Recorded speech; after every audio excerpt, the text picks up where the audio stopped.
Hello, everyone. I'm JustHearMeowt. Welcome to my channel. Well, Kouri Richins finally got sentenced. And let me get the background off here so I don't hear myself twice.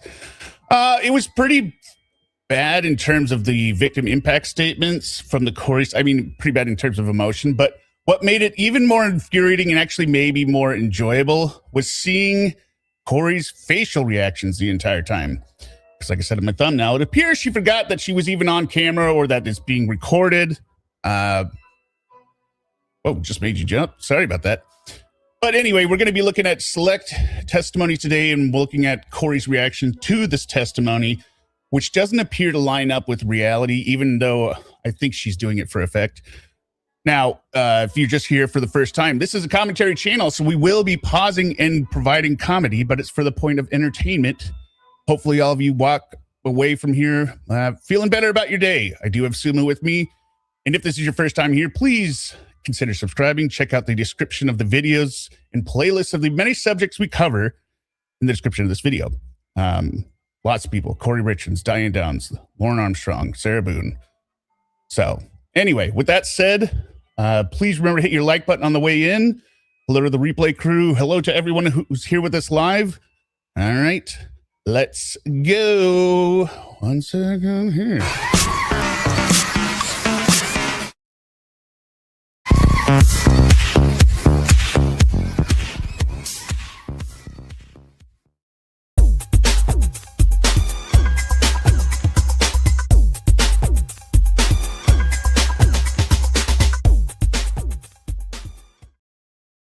All right, let me bring up co-host here. You know her as Summa Cum Loudmouth.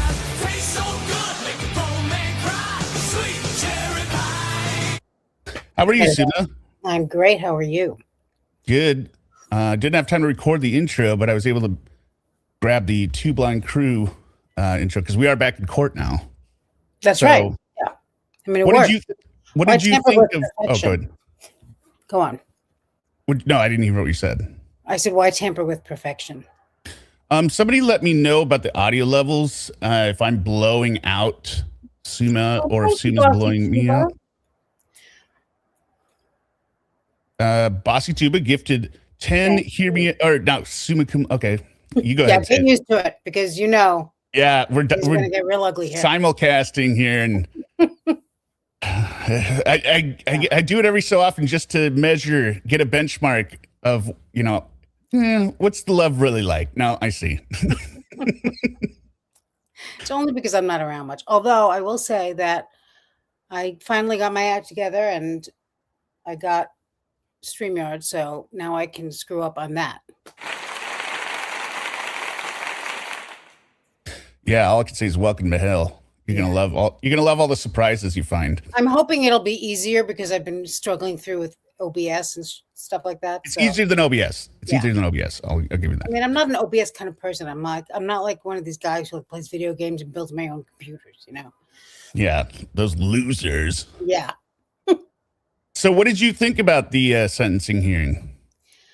I thought the Richins family was great, right? Very impactful, very thorough, but not boring. And Kouri's faces were out of control. Not a good look. No, not a good look at all. I didn't like Ramos, what he had to say. I thought was out of line in every regard. And I mean, just... it takes a special kind of person for their children to either not speak on their behalf, like Sarah Boone and some others we've seen, or for them to come forward just to make sure to plead with the court not to ever release their parent, their mother, into the wild again. Yeah. I think the only defensive statement that I thought was halfway decent, because they all started with this, token like, oh, I respect the judgment, of the jury and the court and blah, blah, but please don't send him away forever. Her older sister that stood up, I thought she was good because she said, I loved Eric. He was part of my family. She's the only one that basically said anything good about Eric. And, it's like, and she was still asking for 25, but it wasn't because of the underlying thinly hidden theme of she's innocent or something. Right? It was. Yeah, I mean, they were still asking for. Oh, was she asking for less than? She has 25 to life, but she goes, just give a chance that she could get out. But I don't think any sibling would do any different. I would you know what I mean? I'm not dating. She's not going to kill me. So. Right. Yeah. Wait a minute. You mean her sister? Her sister. Oh yeah, her sister. I was like, well, where did this broad come from? She was in there. Oh, you got another one. I mean, thank you, VC. Oh boy, here we go. Thank you.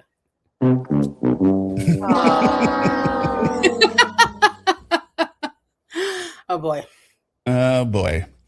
So we're gonna start it off with Katie, who went right after her dad. Mm-hmm. The way I've got it here, let me bring it up. Katie, good.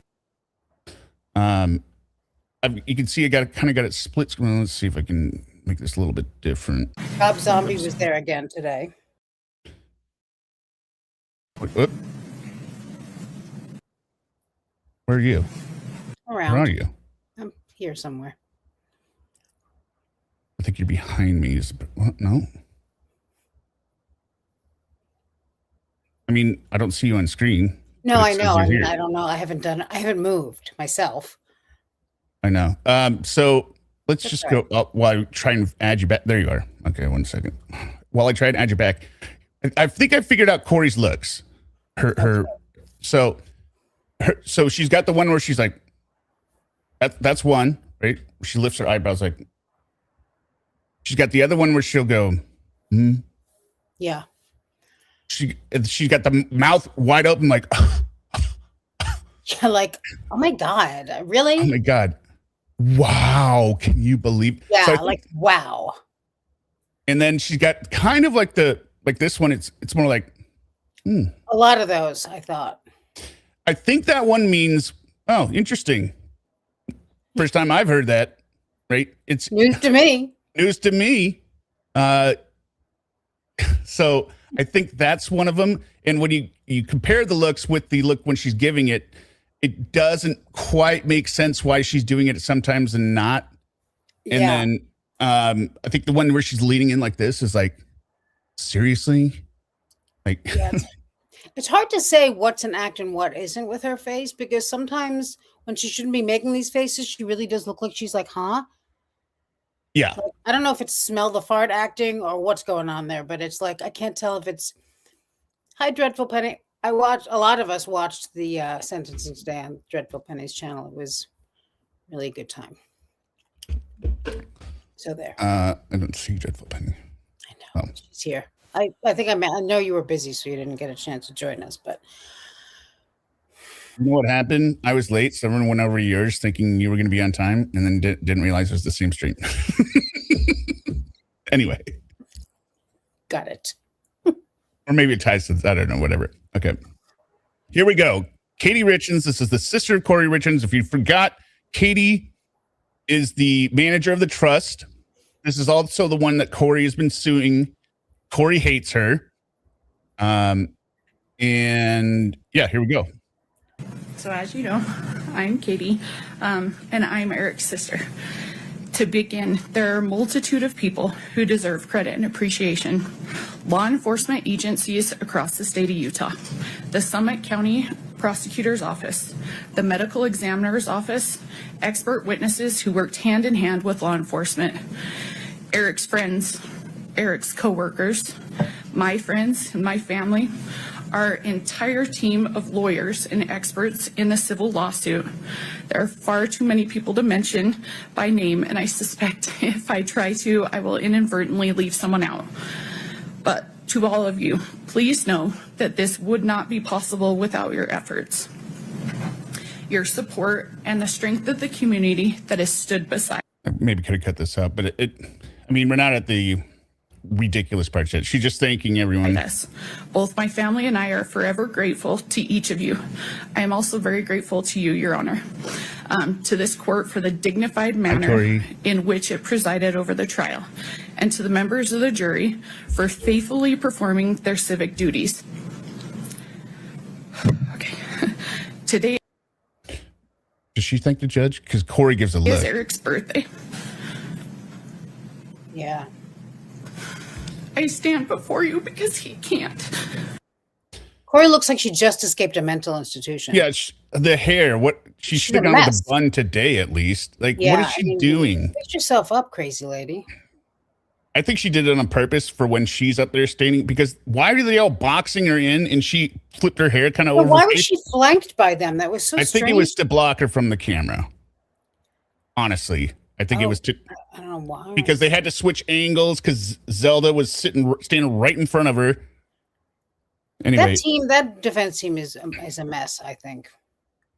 but I don't understand Kouri's hatred of this family. They lost their brother and their son, which was your husband, and the evidence is out there that you did it and you've been convicted. That's what she hates. That's why she hates them.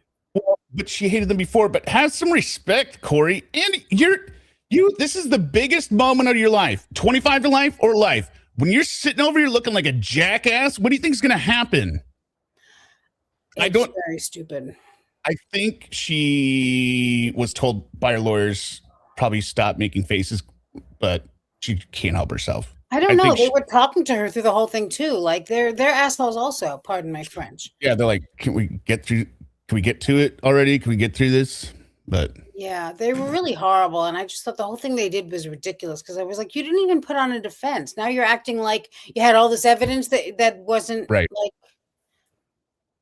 Like, he was taken away from my dad, my sister, his nieces, his friends, our community, and worst of all, from his 3 amazing sons. Sorry. He was taken away from us by a person he should have been able to trust, the person he should have trusted most in the world, his wife.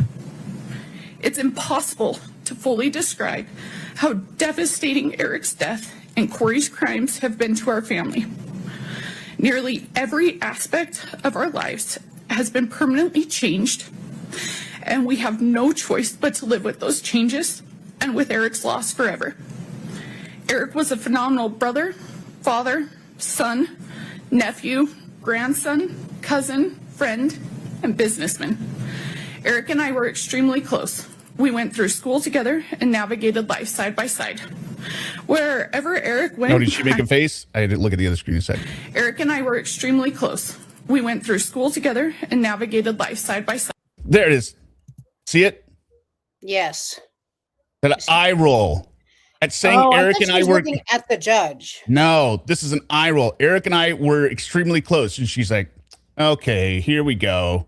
Yeah. Like, what are you talking about, Kouri? Why are you rolling your eyes? It's just not a good look. She did this during the trial too. Just here again. Yep. We went through See school again. together and navigated life side by side. Okay. Did you see it? Watch it. Sorry. Let me see. Friend and businessman. Eric and I were extremely close. We went through school together and navigated life side by side. Yeah. No, boy. Oh, boy. Yeah. Here we go. Now we're going to get the whole song and dance. Yeah, exactly. Like, oh, we get it. We get it. You were close. Okay. We know. Hold on. We got a couple stacking up here. Let me just hit these real quick. This is it. Good. Oh, thank you. I thank everyone in chat, but thank you, Rob Isis, and thank you, Scripsy, and thank you, Seba, and thank you. Well, we're going to go through them, but I'm just saying we're doing them in batches. So do you want to read the statement is what I'm saying? Oh, I guess. Ramos's statement was the most disrespectful thing I've ever heard. And as an attorney say to the court, that's exactly what I was saying earlier. I couldn't believe it, actually. Like, disagreed with everything. And also, I'm a Catholic, so I believe in God. Like, everyone believes in God who's religious. This is Karen Skywarn, That's $9.99. Thank you very much. Thanks for everything you do. You have such a super channel. Well, thank you very much. That is outstanding. There you go. Kouri finally got what she wanted, a big house and it's a gated community. Let's Yes, right, Stephen? I see what you did there. Yeah. There you go, Scripsy. Community. She wrote of grief with practiced grace while handcuffs waited just off stage. Yes. Welcome, Renee. All right. Wherever Eric went, I was usually tagging along right behind. In school, Eric's nickname was Richie, and mine was Little Richie, a reflection on how inseparable we were. She's been locked up since she was arrested in 23. He wasn't just my brother. He was my constant, my protector, and one of my closest friends. Eric was the kind of father who anticipated his children's needs before they ever had to ask. He made sure they were always having fun, taught them how to be respectful and kind, and was constantly planning for their future. His mind and heart was always on his boys, always. Everything he did was for them. Eric was the very best uncle. He made his nieces, my daughters, feel truly special. He always found ways to have fun with them. He doted on them with love and attention.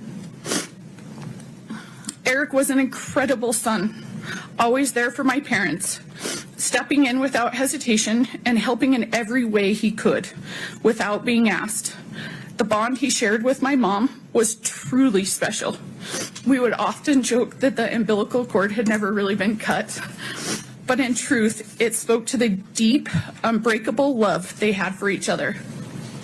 This is who Eric truly was, a man defined by love, integrity, and unwavering devotion to his family. He is none of the things that Kouri tried to portray him as. She doesn't like that. You hear this? Yeah. Now, correct me if I'm wrong, but I don't understand what even in their own narrative, I don't understand Kouri's supposed surprise at what is being said a lot of here, where you were disrespectful, or you were trying to slander his character, saying he did drugs and he was going to Mexico buying drugs from the cartel, and this was all your fault, and he was putting drugs in your bag to treat you like a drug mule. Whenever anyone says Kouri slander, making up lies, she's like, what? Yeah. I did what? I didn't say anything bad. He is none of the things that Kouri tried to portray him as. Excuse me? That's her face. Those mischaracterizations were nothing more than a vile effort to deflect blame. Okay. Good to know. See, that's the good to know, folks. Oh, yeah. Okay. And those mischaracterizations stand in stark contrast to the reality of the man we all knew and loved. Eric's life and his actions and the profound impact he had on those around him speak for themselves, and they tell a story of goodness, strength, and character that cannot be rewritten or diminished. The saddest part for me in all of this is that I got something with Eric that his sons never did: time. I feel cheated that I only got to spend a few decades with my brother, but I should feel lucky in comparison. As Eric's eldest son told me shortly after his dad's death, he and his brothers did not even get 10 years with their dad. It is devastating that Eric is not here to coach them, to work the family ranch with them, to teach them how to drive, to attend their high school graduation, to send them off to college, to see them get married, or to celebrate the birth of his future grandchildren. So when they're talking about the sons and everything they're not going to get to do with their dad, right? Kouri, interestingly later, right, goes, I didn't, or was it her or her sister or mom maybe, was like, oh, Kouri grew up without a dad. She knows how painful that would be to do to her sons. I think Kouri views it as, I didn't have a dad. Suck it up. I turned out fine. I turned out fine. Quit your bitching. Yeah. Like, you know what I mean? That's how I got a master's degree whilst incarcerated. Okay. Hello. I think that's what this look is as well. Like, you get whatever this. Oh, big deal. You got to learn to drive on your. I was scrubbing toilets. Yeah. His 3 sons are going to grow up and live nearly their entire lives without their dad. They're going to get to know their dad more from the stories we tell about them than their actual experiences. In all likelihood, by the time they are each 44 years old, which is how old Eric would be today, they will have little to no actual memories of Eric. And they have to go through life without their dad because their mother planned and carried out his murder. She could not. Oh, she doesn't like that. Oh, really? Says who? Oh, I murdered him? the judge Really? and the jury? Okay. This is a hot one. Let me listen to this. Yeah. Through life without their dad because their mother planned and carried out his murder. Seriously? She could not have done anything more selfish or more cruel to those boys. Okay. In the place of a stable, secure, and loving home, Kouri gave the boys permanent trauma. They were in Oh. That's interesting. Never heard. More. What is this look? Why would you not acknowledge your boys have trauma? Their dad is dead either way, whether it was an accident or You know, not. like everyone's dad dies eventually. Like, what is this? My God. Like, she's such. Also, these looks. Show you like what a gaslighter she is, probably. Right. You know, like, all right. Okay. So interesting. Okay. Mm-hmm. in the house the night she killed their father. They were awake. Now this is her surprise look. Like, what? What are you trying to say? This is her denial of reality, right? This is her denying that what she's hearing is true. This is the first time I've heard this. Yeah. Are you? Yeah. They knew that something terrible had happened to their dad. As we heard on the 911 call during trial, one of them even walked into Eric's bedroom where Eric's body lay dead, poisoned by someone who his sons should have been able to unconditionally trust, love, and depend on. No child should have to bear that trauma. But Eric's 3 innocent sons will bear that burden, and they will bear it for the rest of their lives. Kouri's selfishness and cruelty did not end with Eric's murder. In the time after Eric's death, Kouri has done nothing but. Look, now she's not even trying anymore at this point. She lasted 6 minutes. Isolate, manipulate, deceive, and do harm to those boys. Almost immediately. I'm doing harm? Oh, really? Yeah, this is why it took a little bit to start, because I had to split this up and re-render it so that she's blown up, right? So After Eric died, she cut them off completely from our family, from Eric's family. see, also in this, notice where she doesn't react. Yeah. You know what I mean? Why is there, if this is a lie, Kouri, like all the other stuff, you have no problem going, are you kidding me? Yeah. Right? Why are you not reacting to, she totally cut the kids off from our family? Why are you not going, what? No, I didn't. Like, why aren't you doing faces here, Kouri? Is that because it's true? Yeah. Well, I mean, it's all true. So I think know, she's but- just kind of tampering herself a little bit, maybe. I don't know. No, I think she's forgetting that just reacting to certain things means that, like, she's trying to do damage control on new information that's coming out, right? Stuff that hasn't been said or whatever before. Not that it's a lie. But this hasn't been said before in court. But she knows it's true, so she's not reacting. Yeah. Backing up. Kouri has done nothing but isolate, manipulate, deceive, and do harm to those boys. Almost immediately after Eric died, she cut them off completely from our family, from Eric's family. There, from Eric's family. The isolation was calculated. Can you believe this bitch? Believe this shit? That's what this is. This is a look to Yes. Zelda.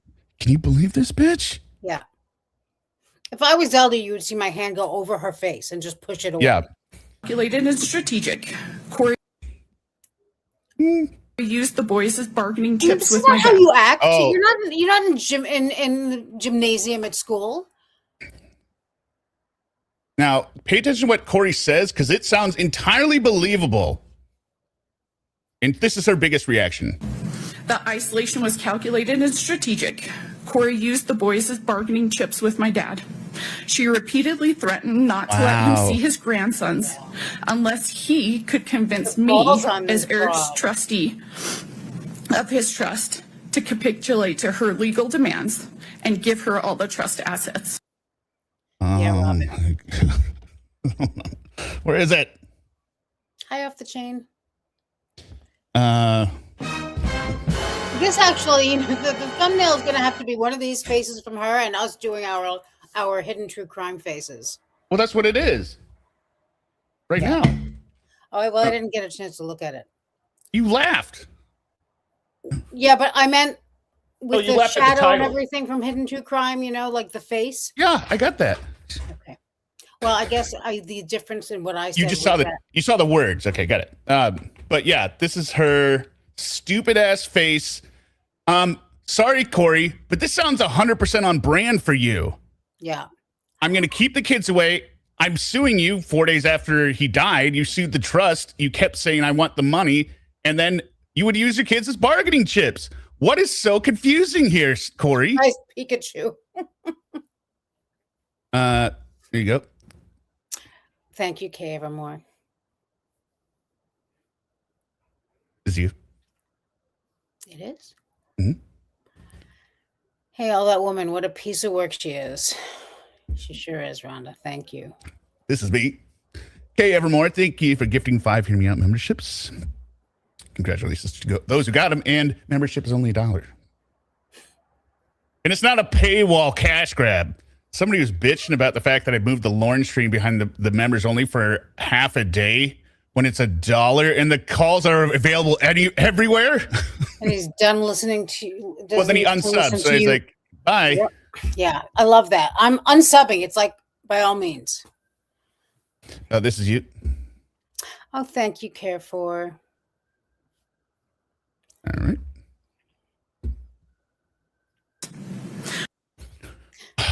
Wow. Well, isolate. Oh, what?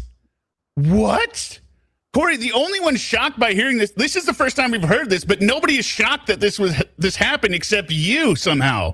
Yeah. Everyone else who hears this is like, yeah. It's a bad look, also. Convince me, as Eric's trustee of his trust, to capitulate to her legal demands and give her all the trust assets. While isolating What? the boys, I wasn't after the money.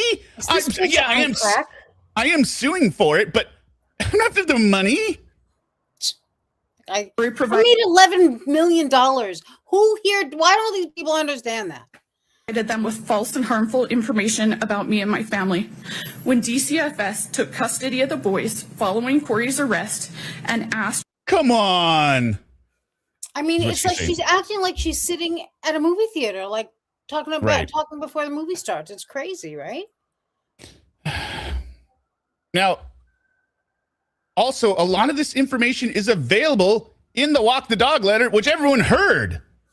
You did attack her family, Kouri. You wanted to put her pictures of her daughters out there. The other thing in the sentencing memo, I believe it referenced the guns, right? Wanting gun charges. I believe that was in the Walk the Dog memo as well. She said to her mom, remember the gun thing so we can use that to have them force some prosecute or something. Remember? It was in there. I was trying to look for it. But. Really looks where they nuts, would like to go. They expressed fear of my family. The fear was not based on reality, but on what they had been told. Oh, yeah. Okay, so they come over and they're scared of the Richins. Where else would that come from other than Kouri? She had been brainwashing them for 15 minutes or 15 months. Over a year, Kouri led them to believe that I hated them, that I was attempting to take Eric's money for myself, and that I intended. What? Bitch, you say the same thing, Kouri. You say that openly. You blame. For them to be left without support, that they would be homeless and starving. These statements were entirely false and had no basis in reality. Had they not been subjected to that influence, they would have known the truth. Prior to Eric's death, our families were very close. My daughters and his sons had strong friendships, and I had a meaningful individual relationship with each of my nephews. I spent time riding horses with one, helping another identify summer coding programs, and the youngest participated in ice skating lessons with my daughters. Our families shared holidays, worked together on our family ranch, took trips together. Why is she in disbelief? Like, this is normal stuff that would happen anyway. Yeah, I don't know what she's reacting to at this point. And what I really don't understand is, like, this is I mean, first of all, you know, I don't like to say anything nice about, not that this is nice, but even Sarah Boone's face wasn't this all crazy. I mean, everything else was worse. But these faces are like, does she think in any way this is going to help her? In fairness, we couldn't see Sarah's face when other people were talking. That's true, but she wasn't doing only it when she talks about herself. Yeah. Or when she's on the stand chewing half her face off. Right. I mean, she's got her own set of problems there for sure. But like, I just don't know. I feel like even if you're convinced you're innocent, I mean, if I'm, you know, been adjudicated guilty of whatever it is, and I know I'm innocent, I'm not doing this. No. I'm sitting there behaving myself and waiting for my appeal. I'm probably dreading it if I'm guilty and I know it. If I'm innocent, I'm crying or something, being like, whatever. I'm not going, this bitch. Yeah. Right? If I'm guilty and I know it and I want to act like I'm not, definitely not doing this. What is she? And she's saying our kids play together? What a lie. Yeah. Okay, here's the line. Page 6. Lastly, don't forget to work on the gun receipts. We want, underlined, to file charges and let the prosecutor not do anything about it to use in our defense.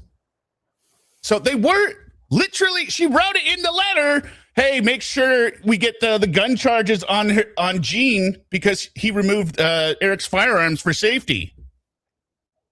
And I was because it'll show they're not charging the Richins, and it's all a conspiracy. First, you get me out of here, get me home, then we'll get those damn. Yeah, we'll present the day. Oh, I should show it. I don't know if anyone saw it on post on the channel, but the text message she sent after she was convicted. Let me try and get it up here for after Kouri speaks. I can send it. Okay. You want me to send it? How should I send it to you, though? Actually, I got it right here. Okay. Each of the boys were born in the hospital.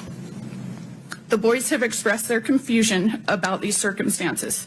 They have stated that prior to their father's passing, both Eric and Kouri frequently told them if anything were to happen, they should go with me, that I would care for them and support them. Following Eric's death, however, those messages changed. After Eric passed away, Kouri prevented all contact between our family and the boys. She prohibited communication and continued to provide them with false information about us. When we were finally able to see the boys again, approximately 15 months after Eric's death, the boys hardly recognized the relationship we had.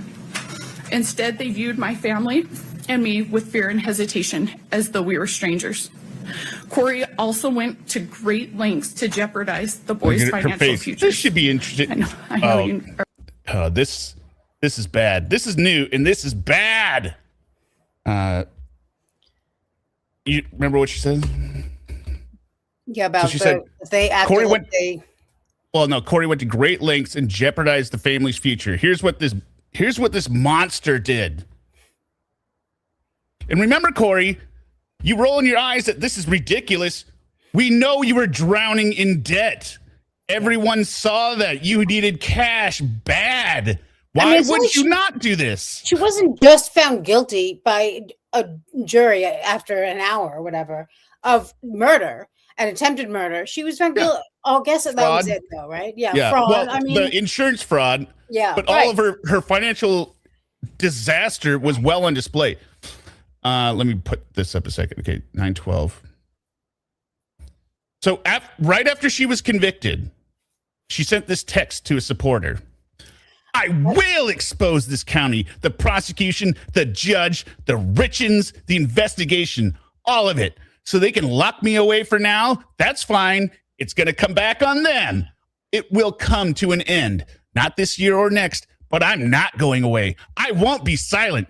I'm going to expose them all for what they have done to me, my kids, my family. This injustice. They picked the wrong one. They think sentencing is, quote, the end, end quote, quote, closure, end quote. It's just the beginning. They haven't seen anything yet.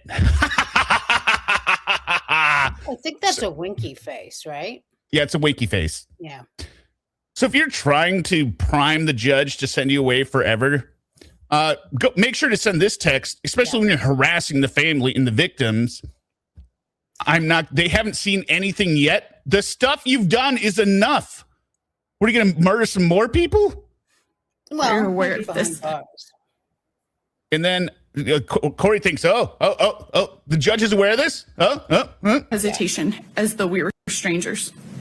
Kouri also went to great lengths to jeopardize the boys' financial futures. I know you are very aware of this.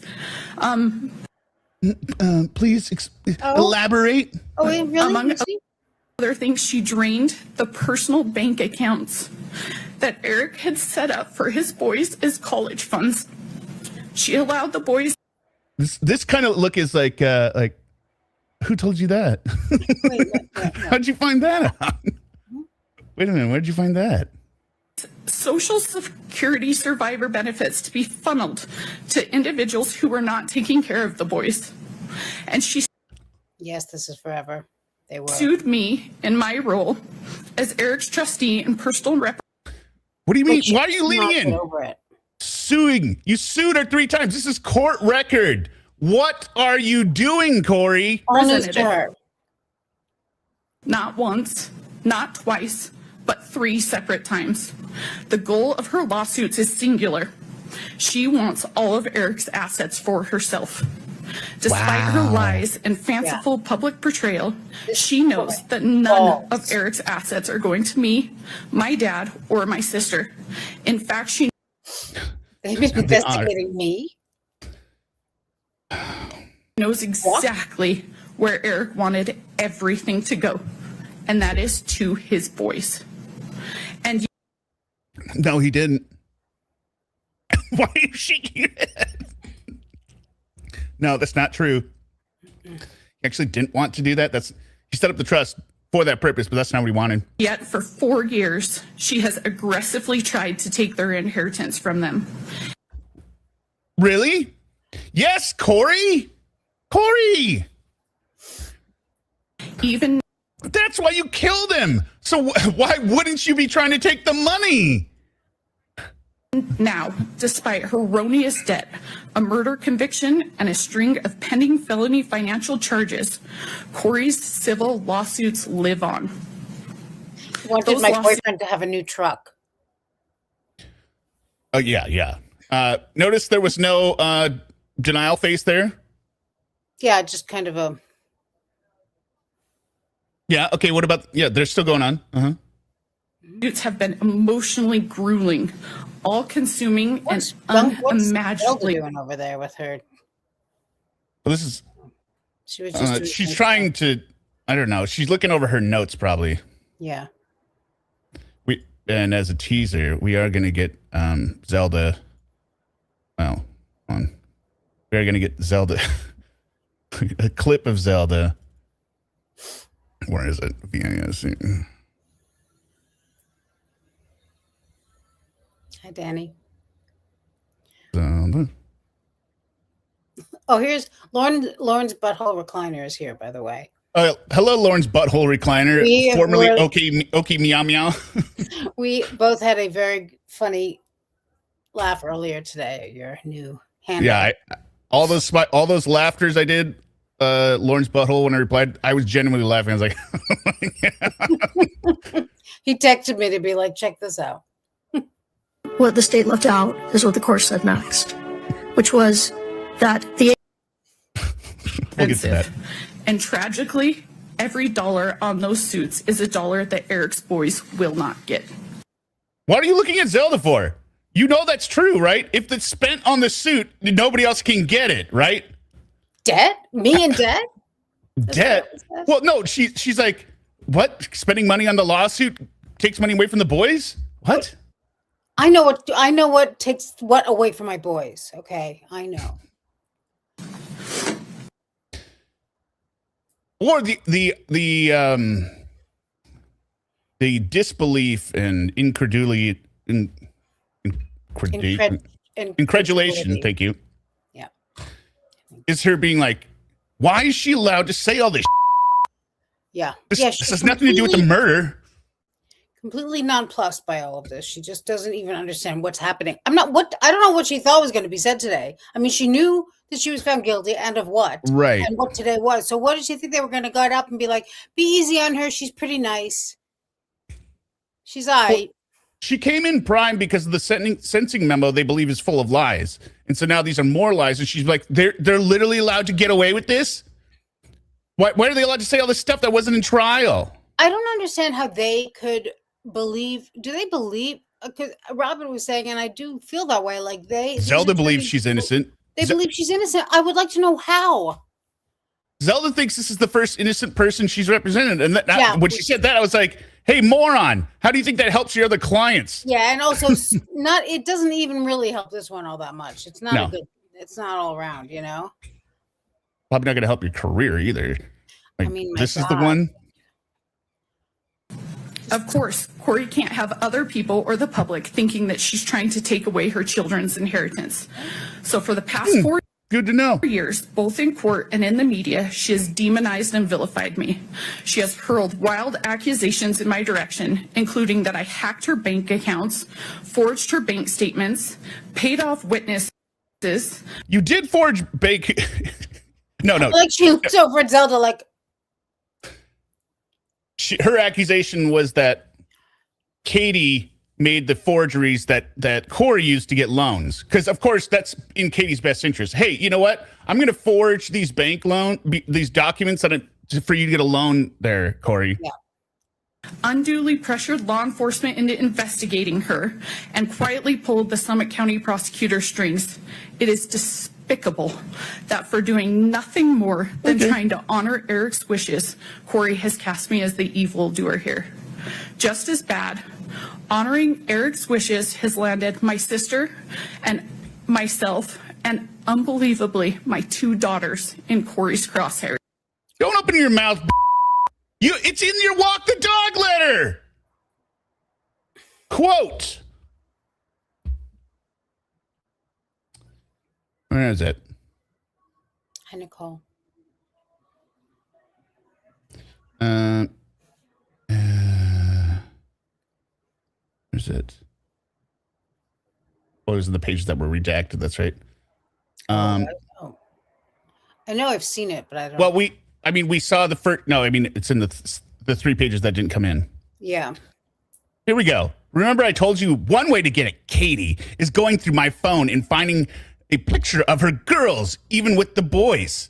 Print 15 copies and send them out anonymously to different media companies. Obviously, don't email the pictures so it's not traceable. She would be livid if it got out to the public. You would just have to do it sneakily and be careful. She would try and trace it back to you. If not, no worries. Well, try and trace it back to you because you're doing it. And now look at the look on her face as if.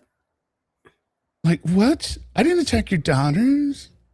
This bitch One crazy. of Eric's sons recently told me that Kouri used to say, I will get them one day. And she wrote it too. Get me home and I'll get those damn bitches. Sorry, I'm very inconsistent on my bleeping. Here, we'll get some of these out of the way. That's okay. Awesome, Pete, welcome. Hairball, this is yours. Oh, you look gorgeous today. Thank you. That might be for you, actually. I was feeling a bit down today, but you put a smile on my face, but not in a harassment lawsuit type of way. Hairball Yarn, it's always good to see you, and I hope you continue to feel better.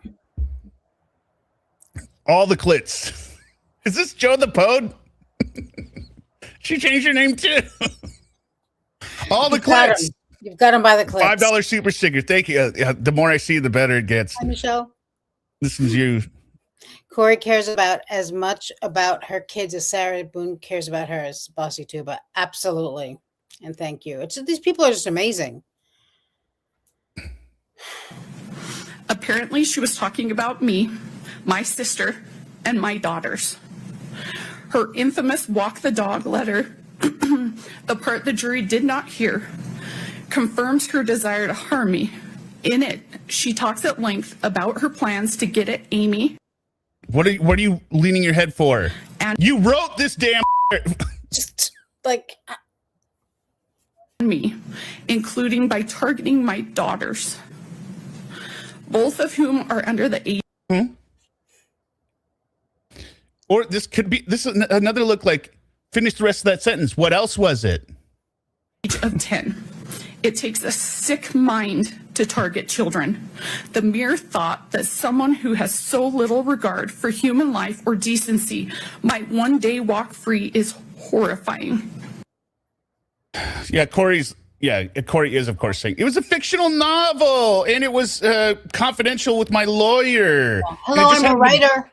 Hello. And it just happened to be an alternate explanation for how my husband died that could be used in my defense.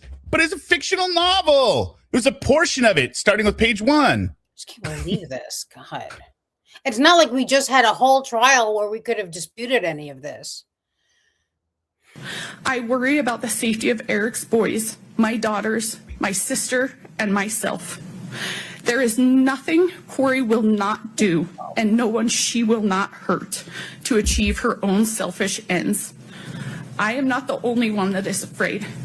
There are 3 little boys who, instead of fearing those who love and adore them, as Kouri would prefer, worry constantly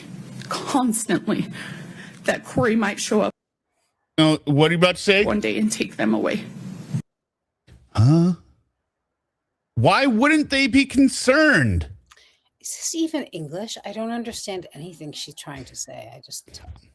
I think in this section, when they're talking about her boys, right? I think Kouri is faltering and suffering under the same misconception that Sarah did, right? Sarah doesn't understand her son has grown up and is a teenager now. He's not a little kid with fish soap. Kouri, these kids were, what, 3, 8, or 3, 9, and 10. So now there's 6, 12, and 13. Yeah. Like much older. One of them probably doesn't even remember back when we were 3 a lot. Other than flashes of memory, right? But go ahead. What were you gonna say? I was just going to say, this is before they read the thing with from the kids, right? Right. We're gonna have that coming up after Amy. But I don't think she understands. Like, there were 5, 7, and no. Wait, one of them was 3. I thought it said. I mean, she knows that. Yeah, one was very little. Okay, maybe there's 6. I got it wrong then. Okay, so 13, 12, and 9. That sounds right. Okay. Yeah, I think that she knows that her sons are not speaking to her. They're returning her letters. Well, it's just because of the Richins. Right. It's not because they don't actually want to talk to her. So she clearly doesn't understand that kids that are young, when they're all going to counseling, The youngest was 5. Yeah, the mind that you're trying to do on them, or they did on them, doesn't work anymore, right? You're okay. Maybe at the time of death you're 5, but like they've been with Katie for the last 3 years, ever since Kouri was arrested. So, a lot of your damage, your mind games have been unscrambled, right? And they realize what you did. So Eric's sons deserve so much better. They are not bargaining chips. They are not cash cows. They are not props for some twisted children's book about grief and loss.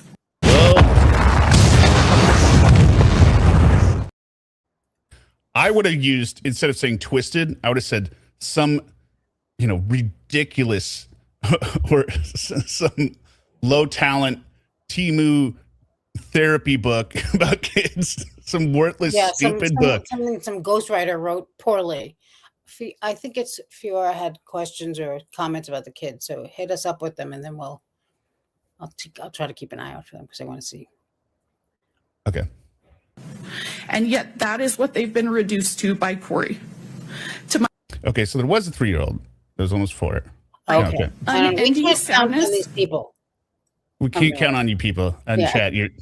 You're all over the place. Very all over the place. I mean, I don't know. Was fairly certain I heard one of them was 3, almost 4. Yeah, 3, almost 4 sounds right. One of them was, I don't know, whatever. I don't know. I could look it up, 8 but and I'm 9. not. And I'm horror. not trying to overextend. Doesn't matter. The point is they're a lot older now, Well, even in yes. percentage. And they're older now, right? Eric himself understood all too well the danger she posed to his children and to his family. When Eric told me he had changed his estate planning and appointed me as his trustee and personal representative, I begged him to end the marriage and go his separate way. By that point, he had already consulted with a divorce attorney and was deep. Another eye roll. See that? You catch it? Yeah. What is she rolling her eyes over? I don't know. So the question was, who pay if the kids need counseling? Who pays for it? My guess would be the Sure, richest. it comes out of the trust. They have money, right? If they were a very poor family, they would probably get the state to pay for. There would probably be like victims, But Victim as advocate, right? Yeah. But they each got their own, so they're in good hands, and I'm sure it comes out of the trust that Kouri wants to burn down, Yeah. and spend on honey buns. And Mom interrupted, says Kouri fakes outrage over being wrongly convicted just about as convincingly as she faked grief and panic in the body cam footage. Exactly. She's not just a terrible mom, a wife, a real estate tycoon, and human, but a terrible actress too. 100%. Thank you. Yeah. What's and your was name? deeply Why are you rolling your eyes at divorce? He did seek a divorce attorney. We heard it. She testified. She faced the entire time.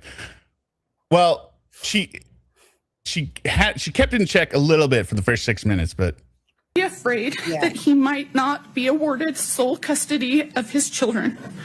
He made the heartbreaking decision to stay because he could not accept the risk of what might happen to his sons if Kouri had equal custody.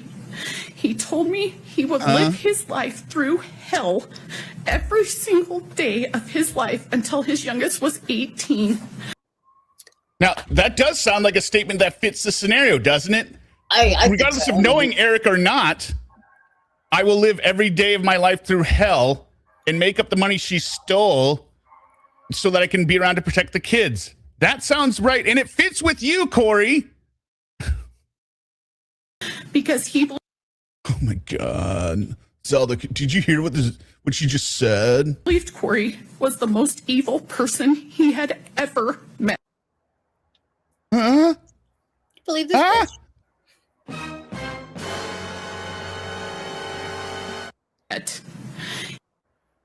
Damn. Like, I mean, who was on trial here? Oh, right, me. Right. The most evil person he had ever met. I will admit, I mean, hindsight is 20/20. It's true, but after I suspect someone tried to poison me once, I'm probably gonna figure something out. Well, I would say she is the most evil for not that she's done the most evil things, but you could make a case she is the most evil because everything she did was not out of necessity. She caused there was no foreclosure pending that she needed to run a scam to get there was a foreclosure planning on other stuff, but I'm saying on her personal house, her and the kids weren't going to be out in the street. He made $500,000. All she had to do was not up, and she tried to kill him. She had a affair, and she just couldn't accept the life that most people would expect the life that she had to be what marriage life would be. Well, like, would promise you would take care of me and raise the boys and everything, give me security, right? You had all that, Kouri. You didn't like it, though. You didn't like that you weren't the big dog. And then even when he went out, you screwed it up. You managed to burn cash. Most businesses don't make money, but they're limited by the amount of money that they can lose. You managed to leverage up your losses so massively He knew that his sons did not like her. What is she saying there? Do we know? Back up. Believed Kouri was the most evil person he had ever met. He knew that his sons did not like her.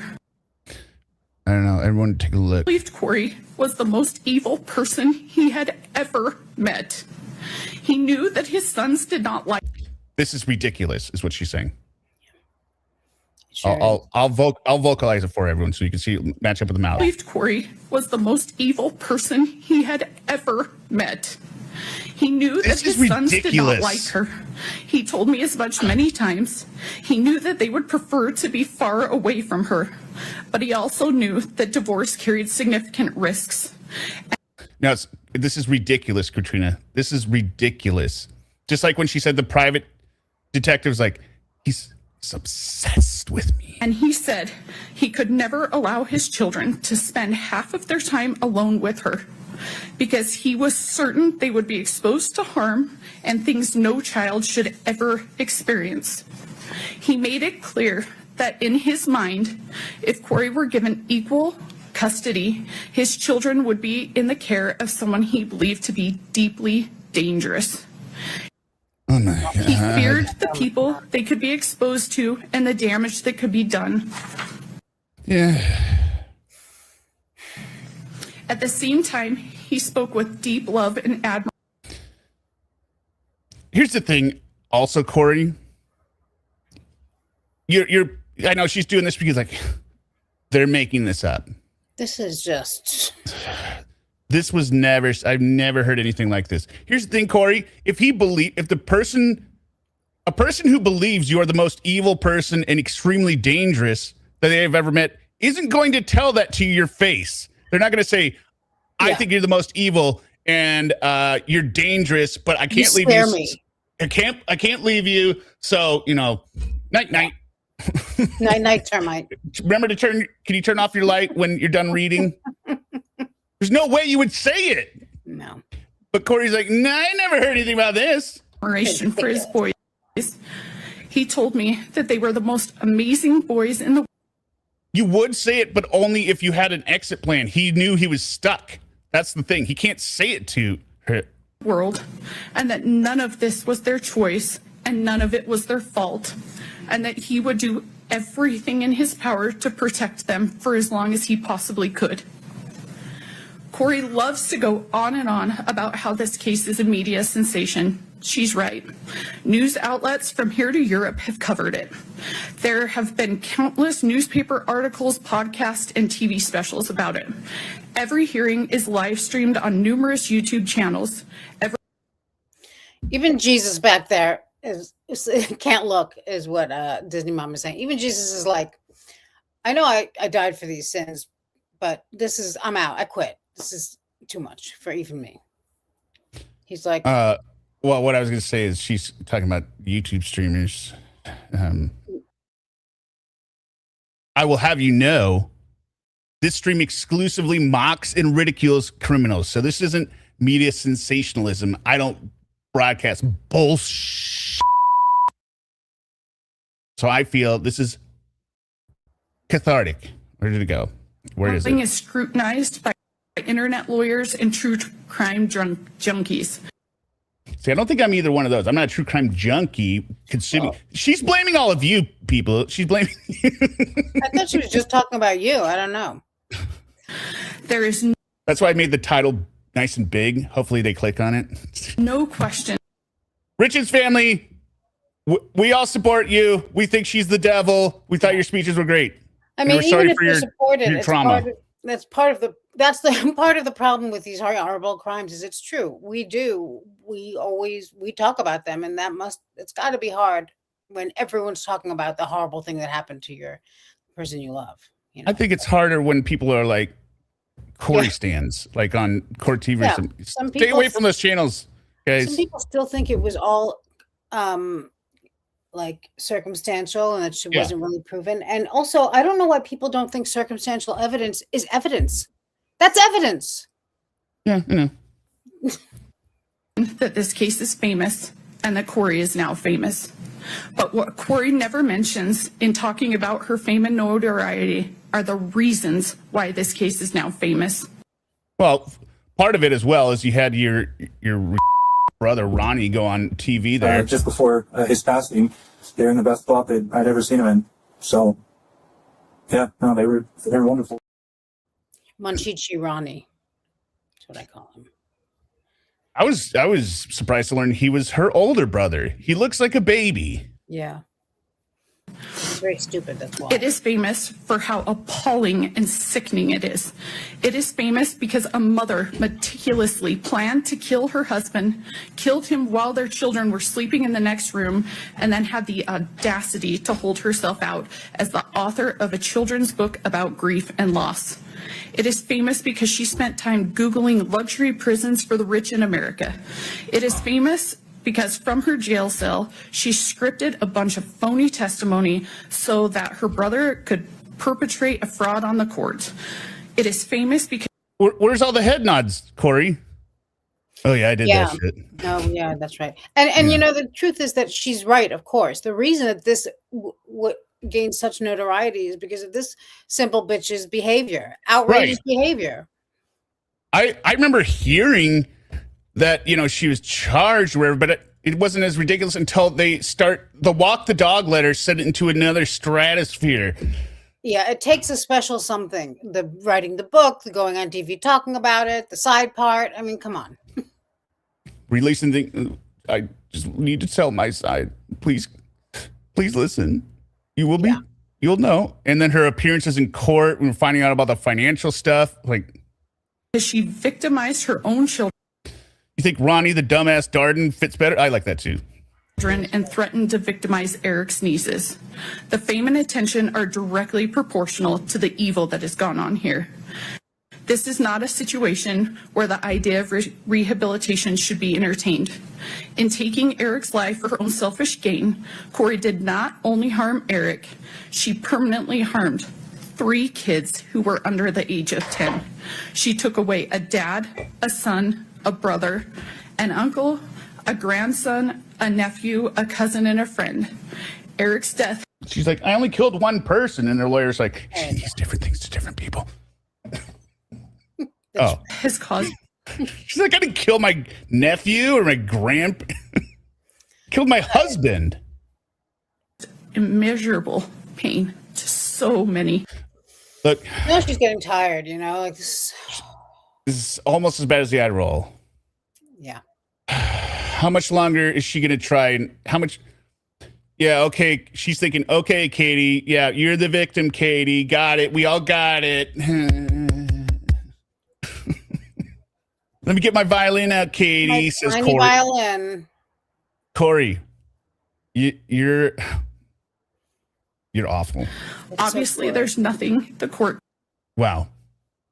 can do about that.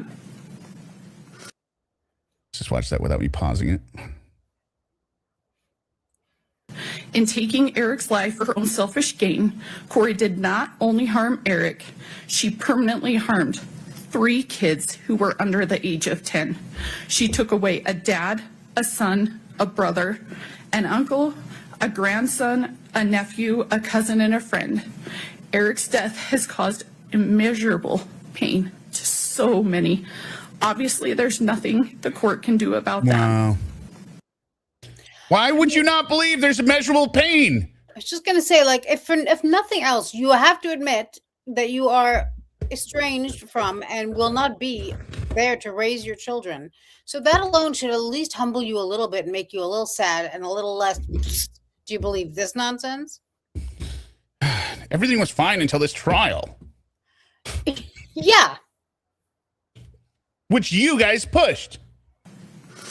And you cannot bring him back. But what you can do is give Kouri's victims at least some measure of closure.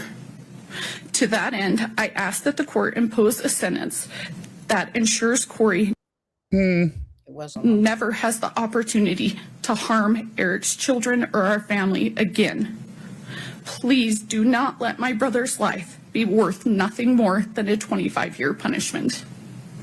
Please do not leave those boys to wonder whether Kouri might track them or their children down in the future.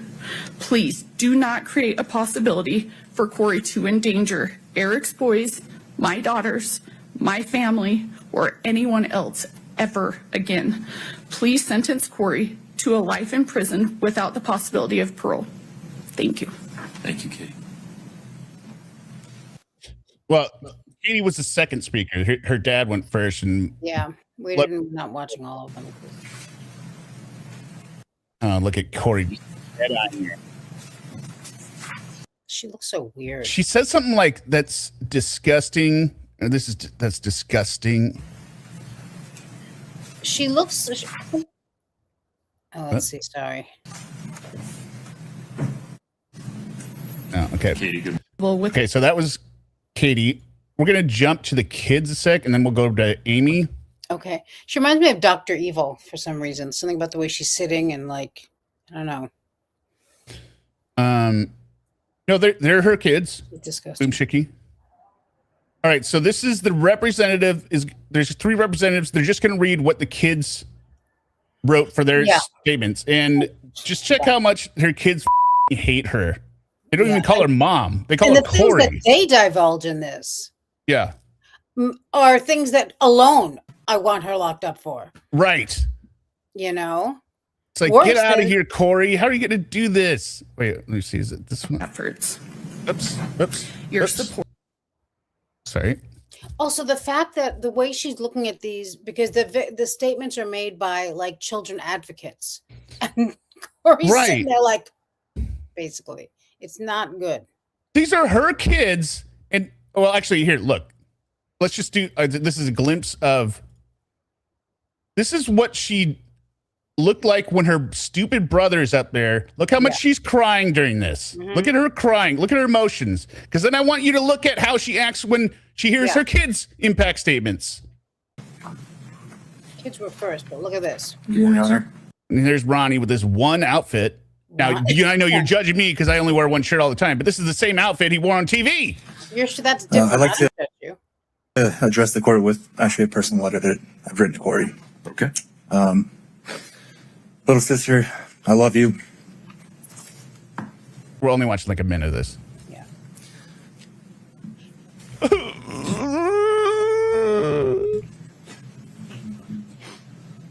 I miss you. I miss our random banter. I miss your calls. I miss your constantly over the top positive attitude every time you speak. Yeah. I miss our game nights. Game night! I remember game night! I miss Eric's stupid finger gun dance after we won a game. I miss our holidays. I miss you sending the boys to wake me up on Christmas morning. Way too early after we stayed up way too late preparing Christmas for them so that it would be absolutely perfect. I miss our When Sundays Ronnie together. talks, I feel like I get stupider. Like just hearing him. I wish he had mentioned, shotgunning beers after Eric died. Oh, wait, no, I mean, The time we shots after. Never mind. I miss arguing with the boys about who's better, Messi or Ronaldo, Brady or Rogers. I miss our backyard games. oh, Disney Mom wants you to do the crying again. We both got to cry over it. Okay. I miss me and the boys running all over you at sports in the backyard and Eric getting mad because you weren't competitive enough. And you were really just out there to have fun and laugh. I miss you constantly luring me into your newest idea. Yeah, it is interesting. Still no tears. So that's odd because why? If she's not really crying, I think she is actually emotional, I right? think so too, because otherwise at least you'd think she would pretend cry at other times. Right. If she's pretend crying now, that's almost worse if she isn't crying. I mean, it's bad if she's not crying, but Yeah. for another reason, why can't you pretend Yeah, cry why during don't your you kids' statements? I think she is actually, it's true. Her nose doesn't look red or anything, but I think she was crying here. And I think her she is Ronnie, very. they have that like sibling, like, sometimes when kids grow up in a really fucked up household, they have this connection. Yeah, I think here's the reason. I know what I saw that I thought she was really crying.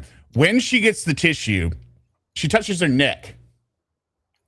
which is where the tear would roll down. Yeah. I think we just can't see it necessarily. Versus when she's up there making her stupid statement, she would be doing what people always do when they Yeah. fake. You know, like she did when they were in the body cam. She was covering her face. Yeah. Yeah. Me no see either. Yeah, and also this whole thing he's saying is not appropriate. Really, I mean, he gets a little more appropriate. Well, it's just- later, we don't have to listen to, but like just because he's like, I think you're innocent and you're a wonderful person and blah blah blah. But it's like we don't want to take a walk down memory lane. She's still alive, you know. And this is just like, there's just memory lane between. Remember when we would kick the ball?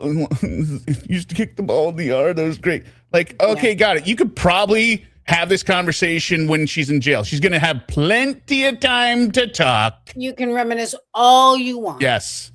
All right, here's the kids. Let's see how she reacts to her own kids, which she hasn't seen and talked to in 3 years by her own testimony and everyone else, right? She desperately wants to see them. For a developmentally appropriate process, the boys were able to decide individually. And it's from the sounds of it, it sounds like they're filling out kind of like we saw with Lauren's workbook, right? There's a question and they have to fill it in. It's not just write your testimony blank. How they wanted to share their statements, and this is what they chose. Our roles are to read their words exactly as they wrote. The boys want the court and the world to hear their side. She looks so emotional. This is from WR. I woke up to sirens, and there were a lot I think this is the youngest one. WR.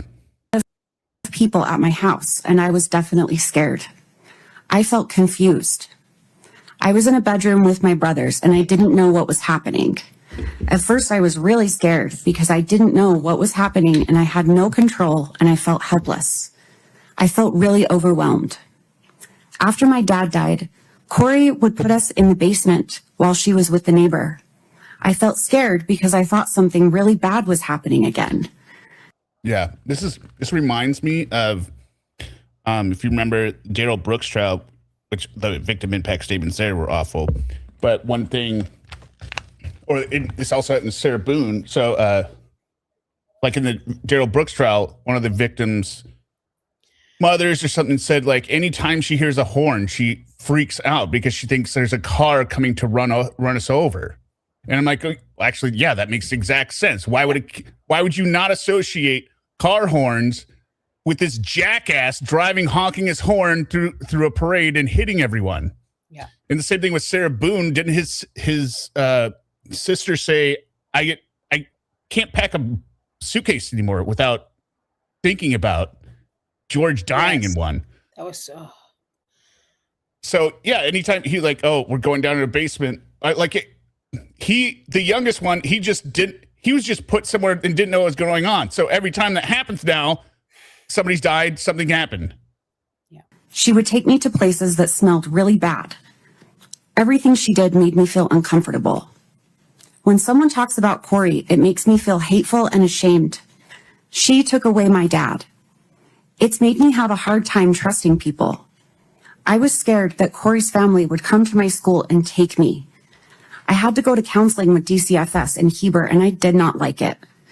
DCFS made me talk to Kouri, and I couldn't do things that I wanted to do.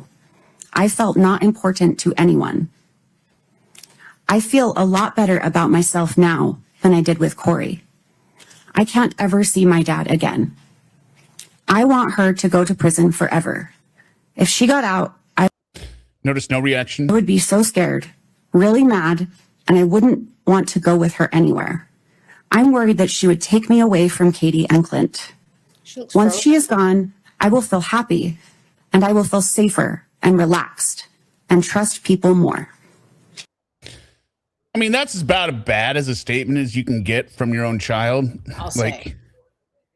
I hate she doesn't call you parent or mom or dad. They're scared of you. They don't like you. They hate you. They're worried you're going to take them away from the people you hate because you hate Clinton Kouri or Clinton Katie. Yeah. Zero reaction, which is interesting because, you know, the line in there of I want her to go to prison forever. She zero reaction. But then later When another kid says life without parole, she's like, oh, really? Yeah. Okay, that was kid Thank one. you.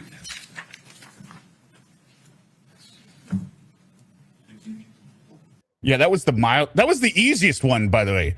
Zelda is napping. Christina. Oh, no, she's up. She's up. I think we both just I said Wendy she's looking a little better. She got her glam on a little bit. Wendy or Zelda looks like she was put in a freezer and just pulled back out from the verdict day. She looks Put in exactly cold the storage. same. Yes. Yes, Good Your Honor. I am Christina Greening. I am a licensed clinical social worker, not registered play therapist, and I will be reading for AR. You took away my dad for no reason other. Okay, so now this is the middle son, Katrina VR says, who's 12. Now. You took away my dad for no reason other than greed, and you only cared about yourself and your stupid boyfriends. Oh, shit. Man. So they know about the affair. Corey's like, Oh, no. shit. Kouri it didn't strike me like she was all that careful. No. And I don't, Stupid boyfriend. like, you did this stuff, Kouri. Your stupid boyfriends. You had your boyfriend. Yeah, we saw him. You were not caring and That's good. This is where it starts to piss me off. Oh, now you doubt your own kids. Yeah. watching over me and my brothers. Sorry. Yourself and your stupid boyfriends. You were not caring and watching over me and my brothers. I had to be a parent to W. C and I would walk him to the bus stop, feed him, and watch him. You were not concerned about our health. When we got hurt, you didn't even care. When C got ran over by a side-by-side, you still made him go to the soccer game that day without taking him to the doctors first. I mean, that's provable, Kouri, right? Did he get run over by it? I'm sure they're not making up a random but what's a side-by-side? I think, is that a four-wheel drive or something? Probably. Or a Like a, four-wheeler or ATV or something? I don't know, whatever. you don't know. I don't know. He got run over by it. You didn't take him to the doctor. Oh, it's a motorcycle. Oh, motorcycle with a cart maybe on the side by side. She's like, huh? You would lock C in his room and I would have to go to the kitchen and bring him food. You shamed us when She might actually be like, I don't remember doing this because remember she was a drunk. She did weed all the time.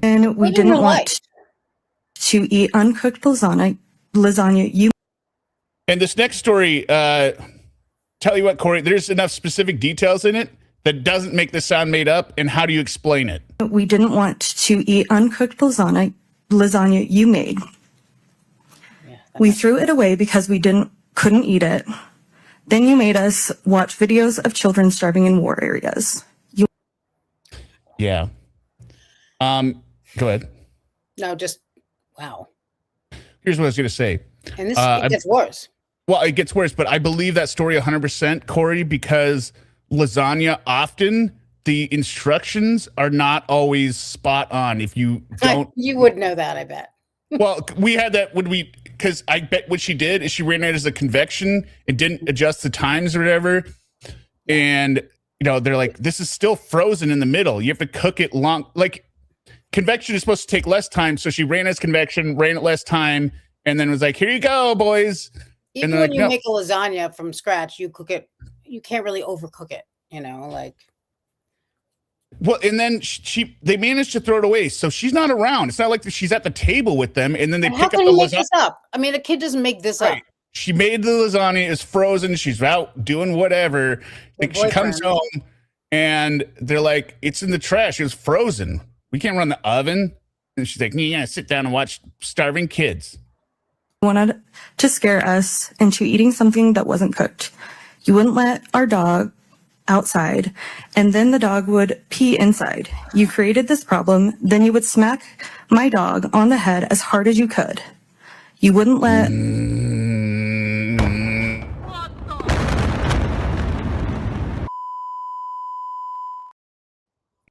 Electric chair.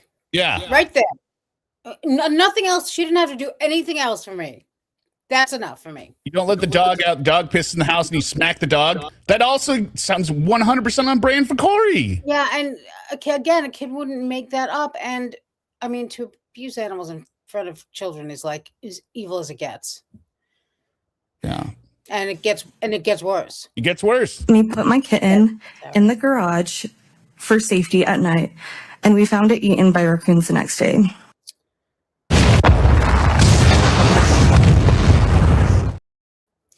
Live volcano. We need a live volcano. I hate this woman.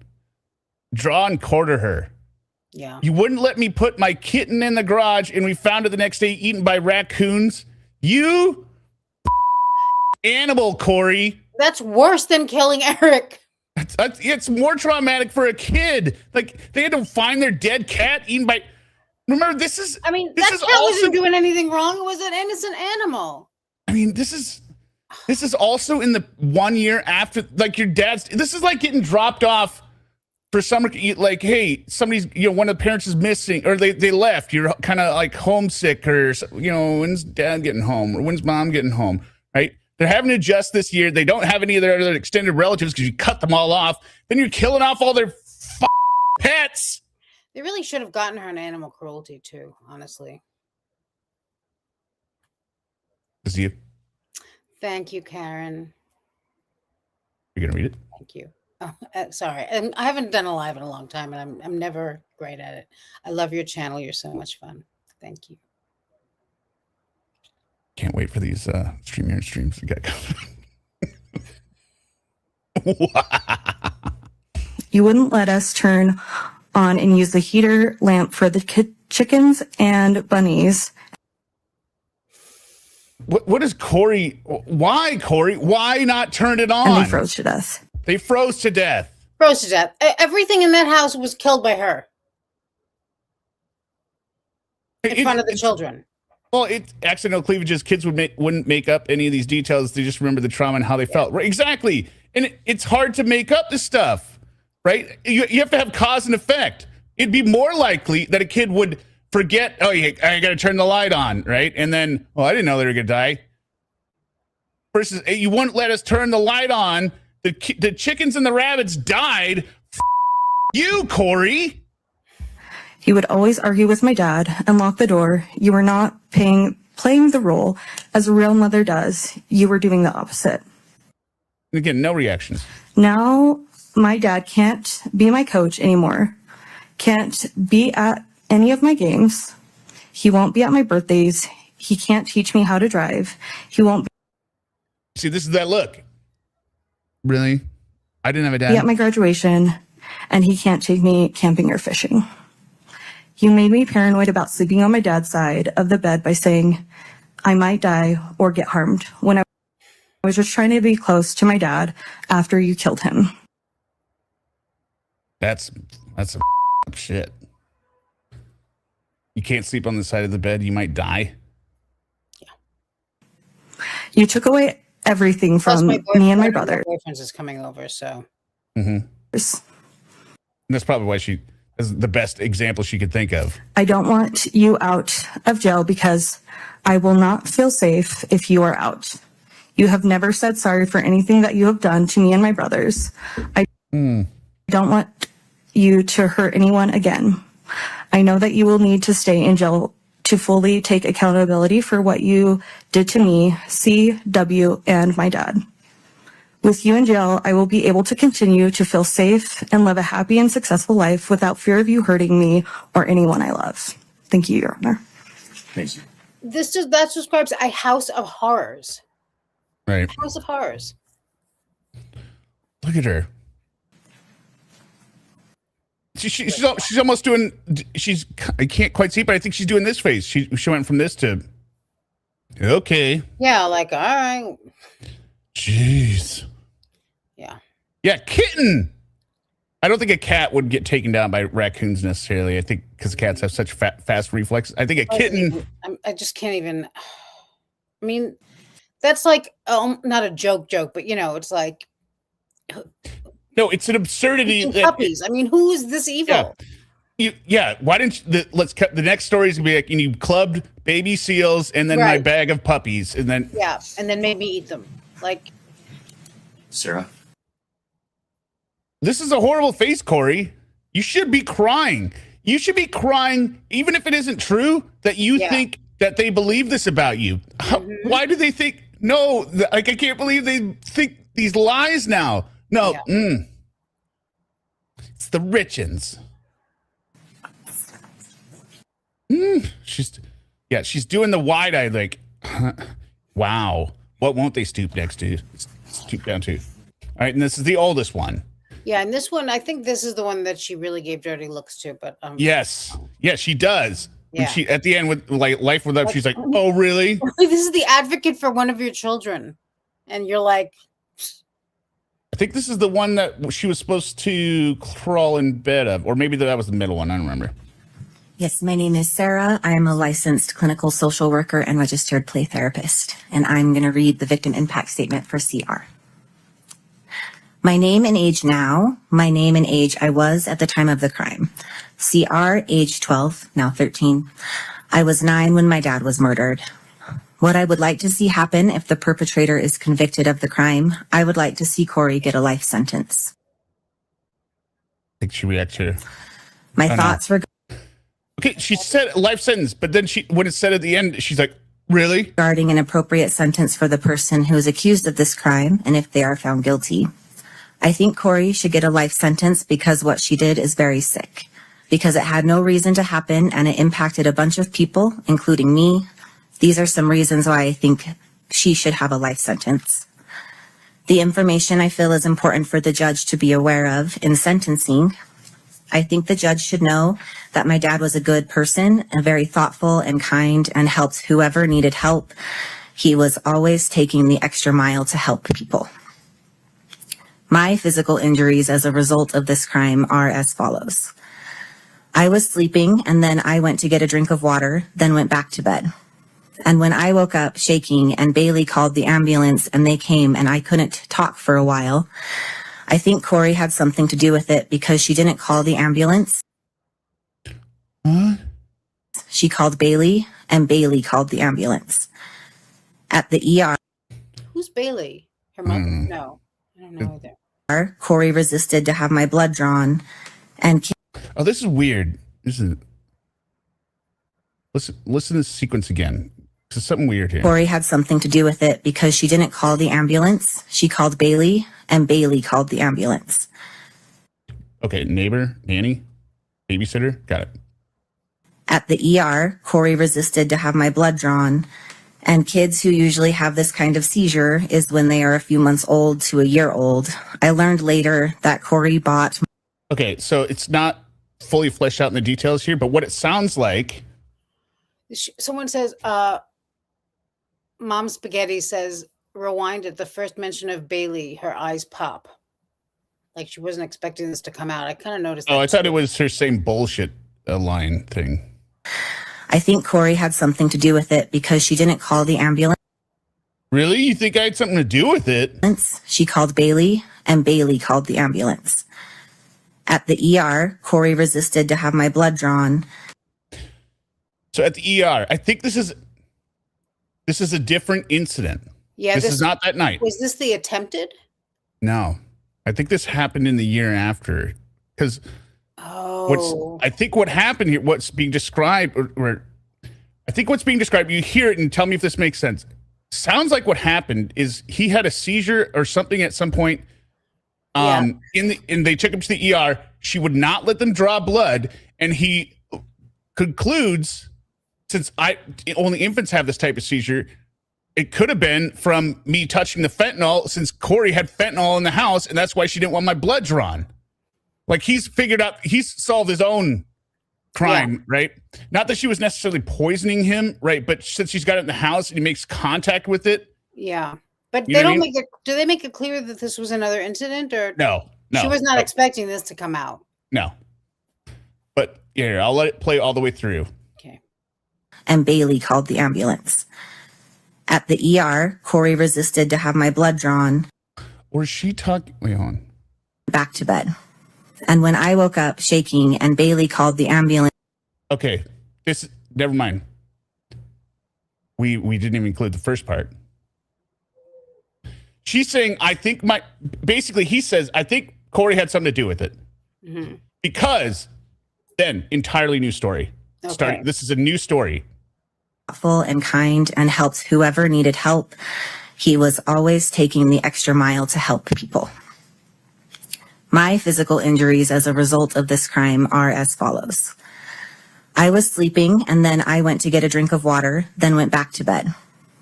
This is a new night. And when I woke up shaking and Bailey called the ambulance and they came and I couldn't talk for a while, I think Kouri had something to do with it because she didn't call the ambulance. She called Bailey and Bailey called the ambulance. At the ER, Kouri resisted to have my blood drawn. And kids who usually have this kind of seizure is when they are a few months old to a year old. I learned later that Kouri bought more fentanyl and had it in the house when this happened. I think this is what happened. She did what she did to my dad in the living room. Okay, Yeah. so this had nothing to do with the thank you. Night of Eric. This had nothing to do with Eric. Yeah, she was just throwing fentanyl all over the house. Yeah, or he thinks she tried to kill him too. Yeah, I mean. Yeah, that's it. I forgot that other part. Yeah, he thinks Kouri tried to kill him. My experienced emotional injury because. Yeah, that's the number one thing. Why wouldn't you just let your kid's blood be drawn? You're not Christian Scientists or something like, hey, we don't do medicine. You're at the ER and Bailey called. Doesn't make sense. Does he know something that she needs him to shut up about? Or yeah, I don't know. Because then, hey. Strange. Listen, I mean, that kid's right. Well, if he died from fentanyl touching it, right? Well, then, he got into the fentanyl thing that Eric left. I need more evidence. Maybe this is after it was found out that Eric died of fentanyl, right? Yeah. Okay, well, one death is kind of suspicious, but two, because they found. I still don't get why she wouldn't want his blood drawn, though. Because he didn't die. Oh. Right? Yeah. It's not as good. Hey, why does this kid have fentanyl in him? Yeah. Right? She's got to go home, right? I mean, thank God it's hard for me to understand any of this, but yeah. Yeah, I didn't quite understand it at first because I was like half asleep as well during listening. Money from life insurance. Oh, shit. Rhonda Blueberry, $5. YouTube make watching this moron fun. Well, thank you very much. Thank you. That's even darker. If it's for the actual insurance. It is in the cartel too. Yeah. Well, he was going down to Mexico all the time. Yeah. Yeah, exactly. Accidental cleavages. Another Lauren name. Mm-hmm. Like when she started panicking when the police mentioned doing an autopsy, she didn't want her son's blood tested. Yes, exactly. Quatrina said that she was going to change her name to Mayor of Italy. Yeah, Mayor of Italy. Mm-hmm. Of this crime is described as follows. Sad. I feel mad that I have to feel sad. I went from being scared for my life to feeling really good. I was scared for my life because I didn't eat that much. Kouri was always drunk or gone. This is news to me. I was always locked in my room. I can't remember, but I am pretty sure the lock was on the outside. Oh, Kouri threatened she would kill my lizard because we did. Oh, good. No more animal. But I am pretty sure the lock was on the outside. Kouri threatened she would kill my lizard because we didn't want to watch some weird show with her. All of our chickens died because there was no food or water. My rabbit died because we didn't have food or water. The goats almost starved to death because she bought moldy hay. Oh my God. Animals starved at moldy hay. And she didn't water them. Nothing ever got fed or watered. Jesus. Sounds on brand for Kouri. It didn't feel good to worry about my animals. I felt like I had to take care of my siblings. Ash mostly took care of me though, because I was locked in my room. Ash would bring me food. Kouri would lock me up if I told her she was drunk. Yes. No thanks from Kate. This does 100% match the middle son story about having to feed his older brother. Because she was locking this kid in his room all the time. Happened pretty much daily. I feel angry that she locked me in my room. I am angry almost all my animals died. I am angry she threatened to kill them. I am angry she killed my dad. I started to feel really good when I moved into a safe place. It was safe because the people around me were safe, Katie and Clint. I felt safe at Jake and Shalina, I believe, because I wasn't with Kouri anymore. Counseling. I feel annoyed that I have to go to counseling and tell the story about what happened 55 million times. I feel better now because I know it's to help me. I would like to not have to go to counseling. I would like to have to not worry about anything after this trial is over. Mom Spaghetti, didn't the child she alleged to be asleep go into his brother's bed at night? Yes, that was in the sentencing memo. She wouldn't have known that since she didn't see them all, at all that night. Yeah, she had the bedroom door locked, blasting the TV. One of them tried to get the key off the top of the railing or something to get in there, and she opened the door and yelled at him, so he went back to bed. The other one crawled into the other kid's bed, which she didn't know because she didn't look at them. She came in to try and kind of like apologize, and they pretended to be asleep. Kouri's such an idiot. I want the judge to know I hope Kouri gets convicted to a life sentence. Kouri is always drunk. I want the judge. Well, Kouri, I don't have the photo here, but that picture of you at the party, you know, the day after Eric died, Yeah. where you're like sitting in the corner like, Shots. And also the phone calls that they played with her, she sounded pretty drunk. that's why they didn't put in a case on defense. Kids would have testified in rebuttal. Yeah, well, the prosecution doesn't generally like to put kids on, so. Yeah. No, my dad was a good person, and I miss my dad. I miss my dad, but I do not miss how my life used to be. I don't miss Kouri. I will tell you that. Thank you. Thank you. Well, Pretty interesting, Judge, don't you think? Spent a couple years with the Richins, and all of a sudden they say all this shit about me? We can she's clearly acting see like- what's going on here. one of her kids just said like something that, you know, sometimes kids are like, you ruined my birthday party, whatever. Like, I mean, Right. all pets dead, drunk, evil, possibly attempted to murder one of them. And she's news to me. I mean, it's usually in the statements, it's just like, I'm trying to think of, remember that one crazy dude in Boston that, you know, he is famous for his interrogation room where he's just going crazy and jarring the table the whole time. He's wearing camo pants. He's like, and he's pissed off about some guy firing off a weapon, and he went and he stabbed his ex-wife in front of their kids or something. You vaguely remember this? Yeah. But like cases like that, usually when there's the kids that testify, they go, you know, I hate that you killed my mom. And then they just talk about their mom. I miss my mom, right? Yeah. These kids all have animal cruelty stories on top of it, and locking us up and like. I mean, and let's not forget, I mean, just the things that she did to the people who were supposed to be her friends.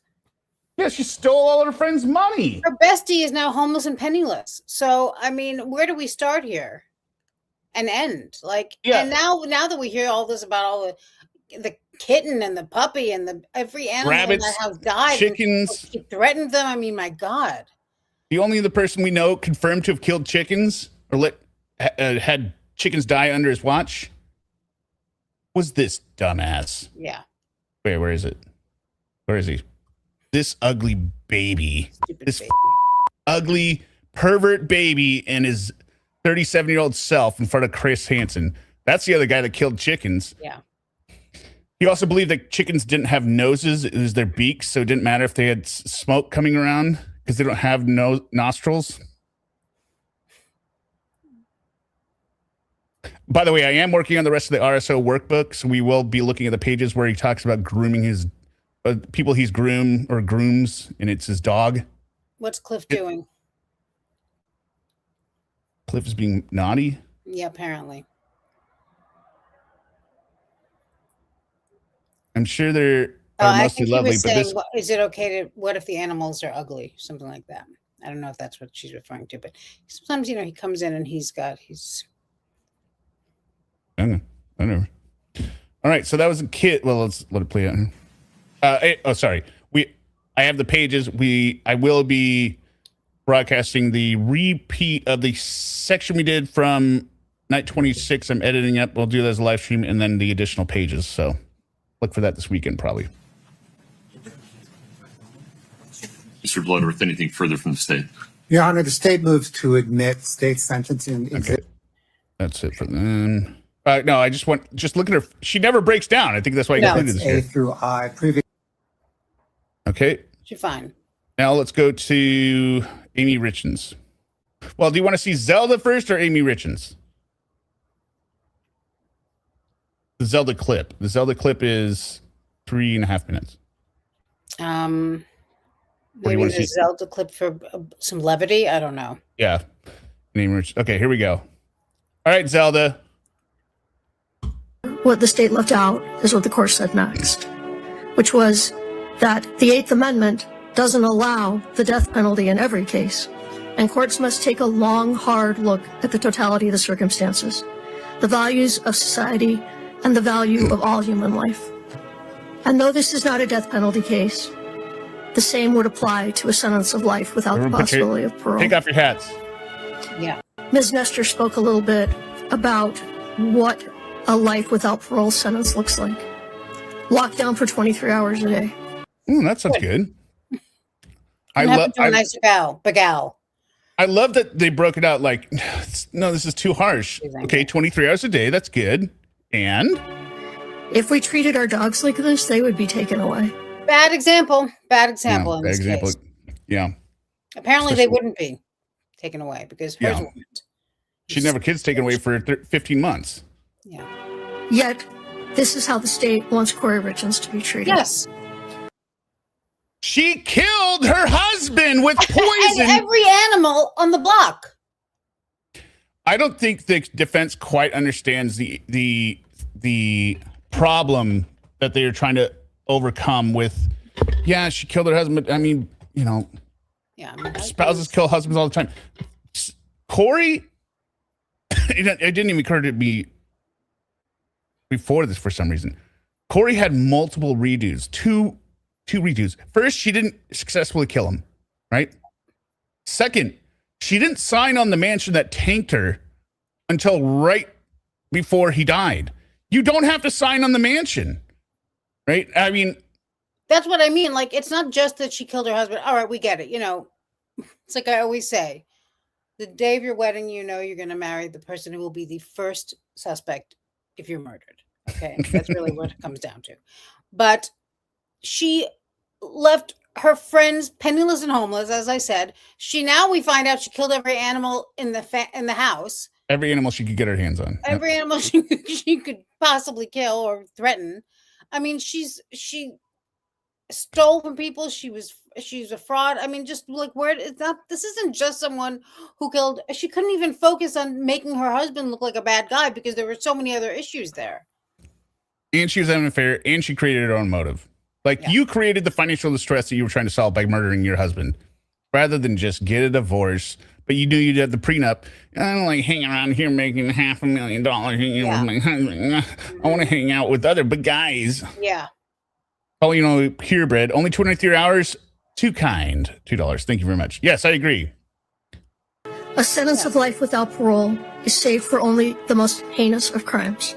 Well, this is a heinous crime. The state wants to place Kouri in that category. Yes. Duh. The state chose the evidence they put forth to obtain their conviction. All right, so now she's going into how she is saying it's bullshit that they released the stuff in the sentencing memo. Well, here's the thing, Zelda.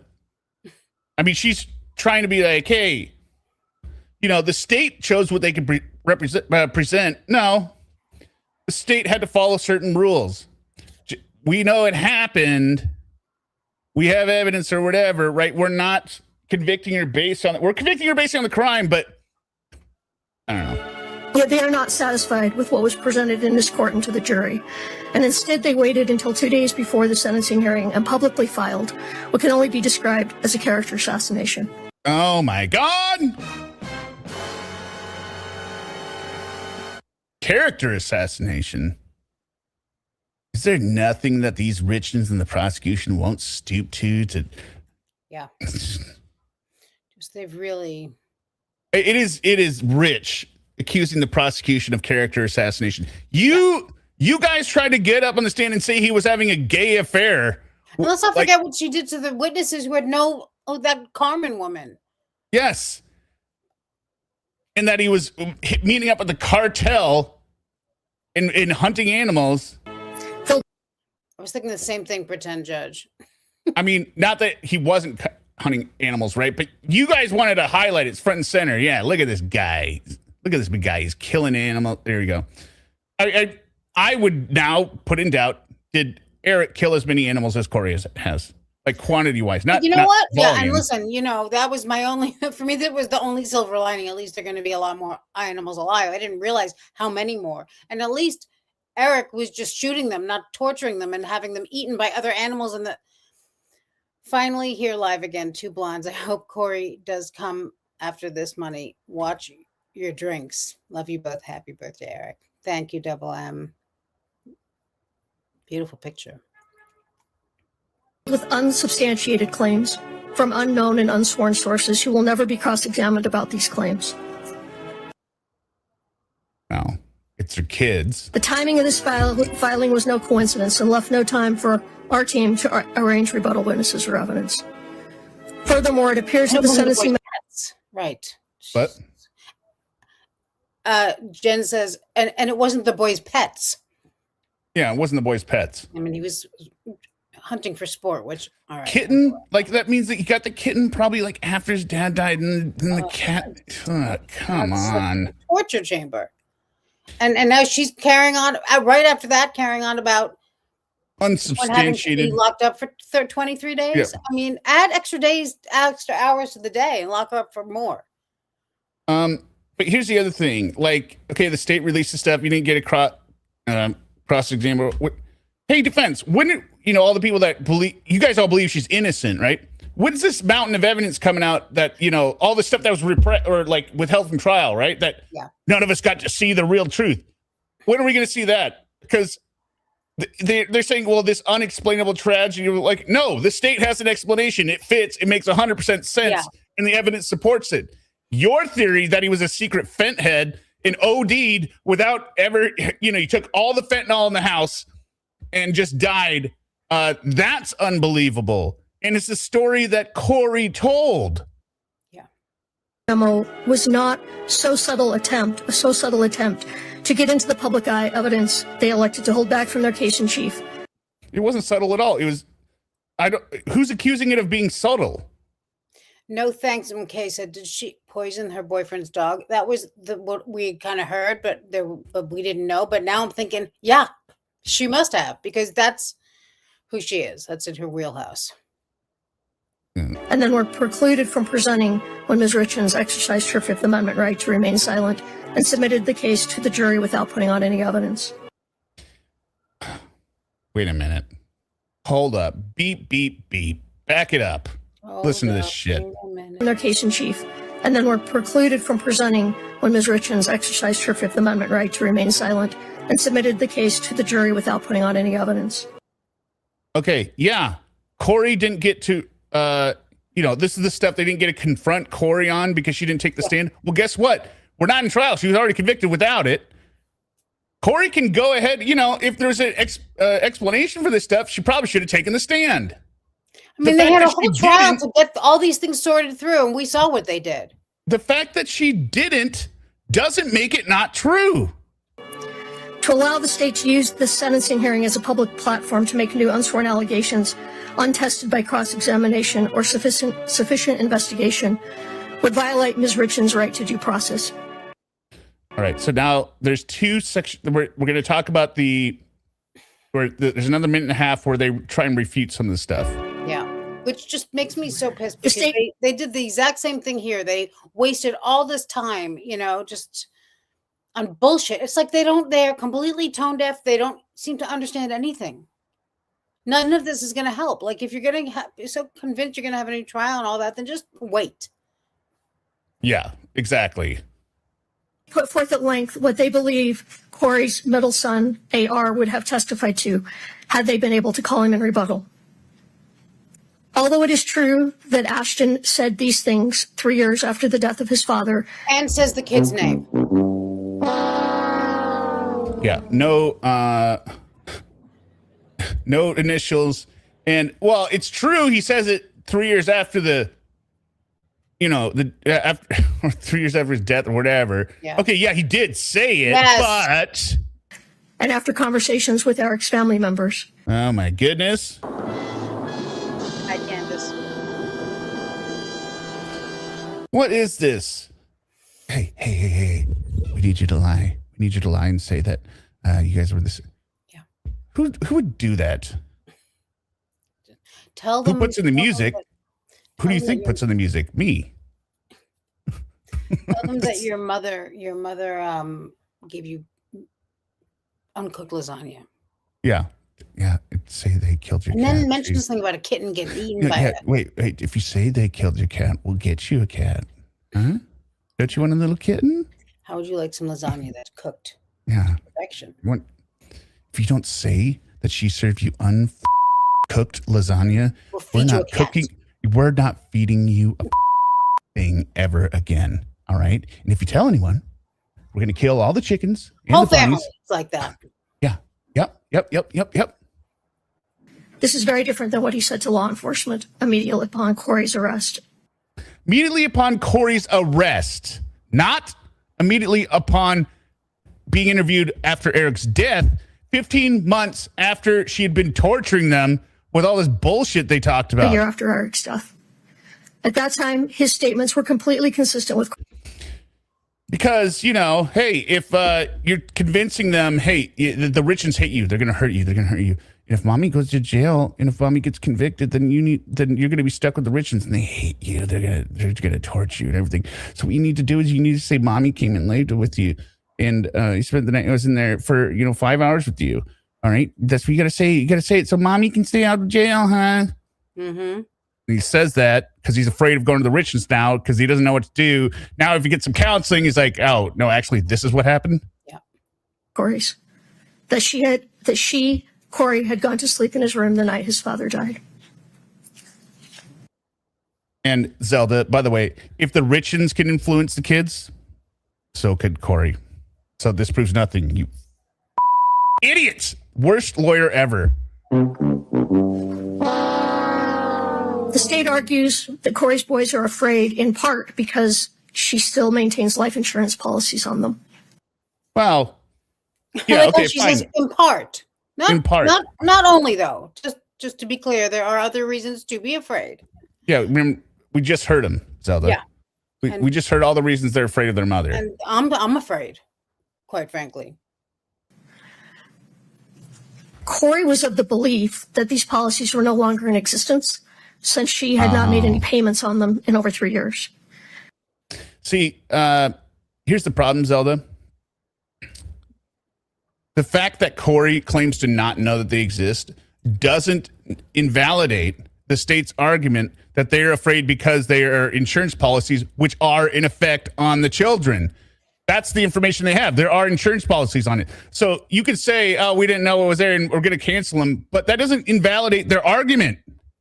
And in fact, a letter was sent, or an email was sent from Brian Freckleton, who testified, to Ronnie Darden, as Ronnie is the owner on these policies, that the... Ronnie. Stupid Munchichi. It all circles back to Ronnie.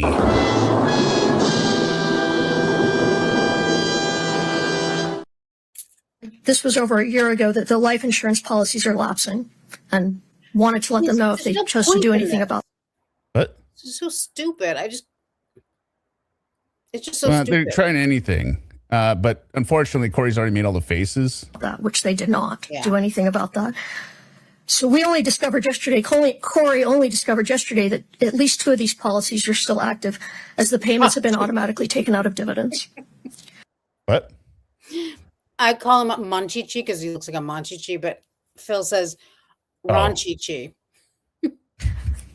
So in other words, the policies have been paying for themselves. These are policies that Eric and Kouri took out together in 2017. However, now that Kouri knows that these are still active, she will cancel them. Oh, okay. And Nestor Well, I guess said we they can created a huge record. Nestor also said they were going to put on a rigorous defense, and they were like, we rest. All right, now here's Amy Richins. Honorable Judge Moran. And this, remember, if you remember it, this is the one that Kouri throat punched. Yeah. This is the one that Kouri cold cocked and then throat punched. Yep. My name's Amy Richins. She's pretty. I am Eric Richins' sister. Today, I'm here to speak as a victim and to speak for Eric because he no longer has a voice. I addressed this court in 2023 when we were living in a state of visceral shock. Now, 3 years later, we are here at sentencing on a date that carries a weight I can barely describe. Today is Eric's 44th birthday. Birthdays are supposed to be proof of life, a day to celebrate another year of growth. Instead, today is a cruel reminder of another year Eric will never see, and a reminder of the fatherhood that was stolen from his 3 sons. Before I talk about what this crime has done, I need you to know who Eric was, not as a headline, but as a person. Over the course of this trial, so many people described Eric in strikingly similar ways. They called him outgoing, confident, funny, competitive, dependable, driven, and fiercely loyal. He was a leader, a hard worker, a rancher, a businessman, a coach, a best friend, a brother, a son. But more than anything, people described him as a phenomenal father. Eric had 3 sons, and he coached many of their sports teams. He was the kind of dad who showed up, not just for his own children, but for everyone around them. Sometimes I think about all the children who lost him too, the kids he coached, mentored, and believed in. I cannot imagine the confusion and heartbreak they felt when someone who had become such a steady and trusted part of their lives was suddenly gone. Eric was a real person, a deeply loved person, and the loss of him echoes through every life he touched. On my 16th birthday, I was sitting in my 10th grade English class when I got a text from Eric that said, "Come outside." I walked out, and there was Eric, standing with flowers and that mischievous grin we all knew. I asked what he was doing there, and he just said, "Let's go. We've got to get a little mud on your tires." I had just bought my first truck, a used Ford F-150. Eric took me up into the mountains, and we took that truck off-roading for the first time. It was exhilarating and terrifying, but I felt safe because he was there. You see, Kouri, she's bored now. Yeah. She's like, you know why I go to the mountains? I go to the mountains to ask my boyfriend if he ever killed anyone, what it felt like. Karen also asks, why can't Amy see her nephews? That's what we're trying to figure out also. Yeah, I don't know. I don't want to presume, but I did hear it as well. I'm not going to throw my theories out there because I don't want to speculate incorrectly. Right?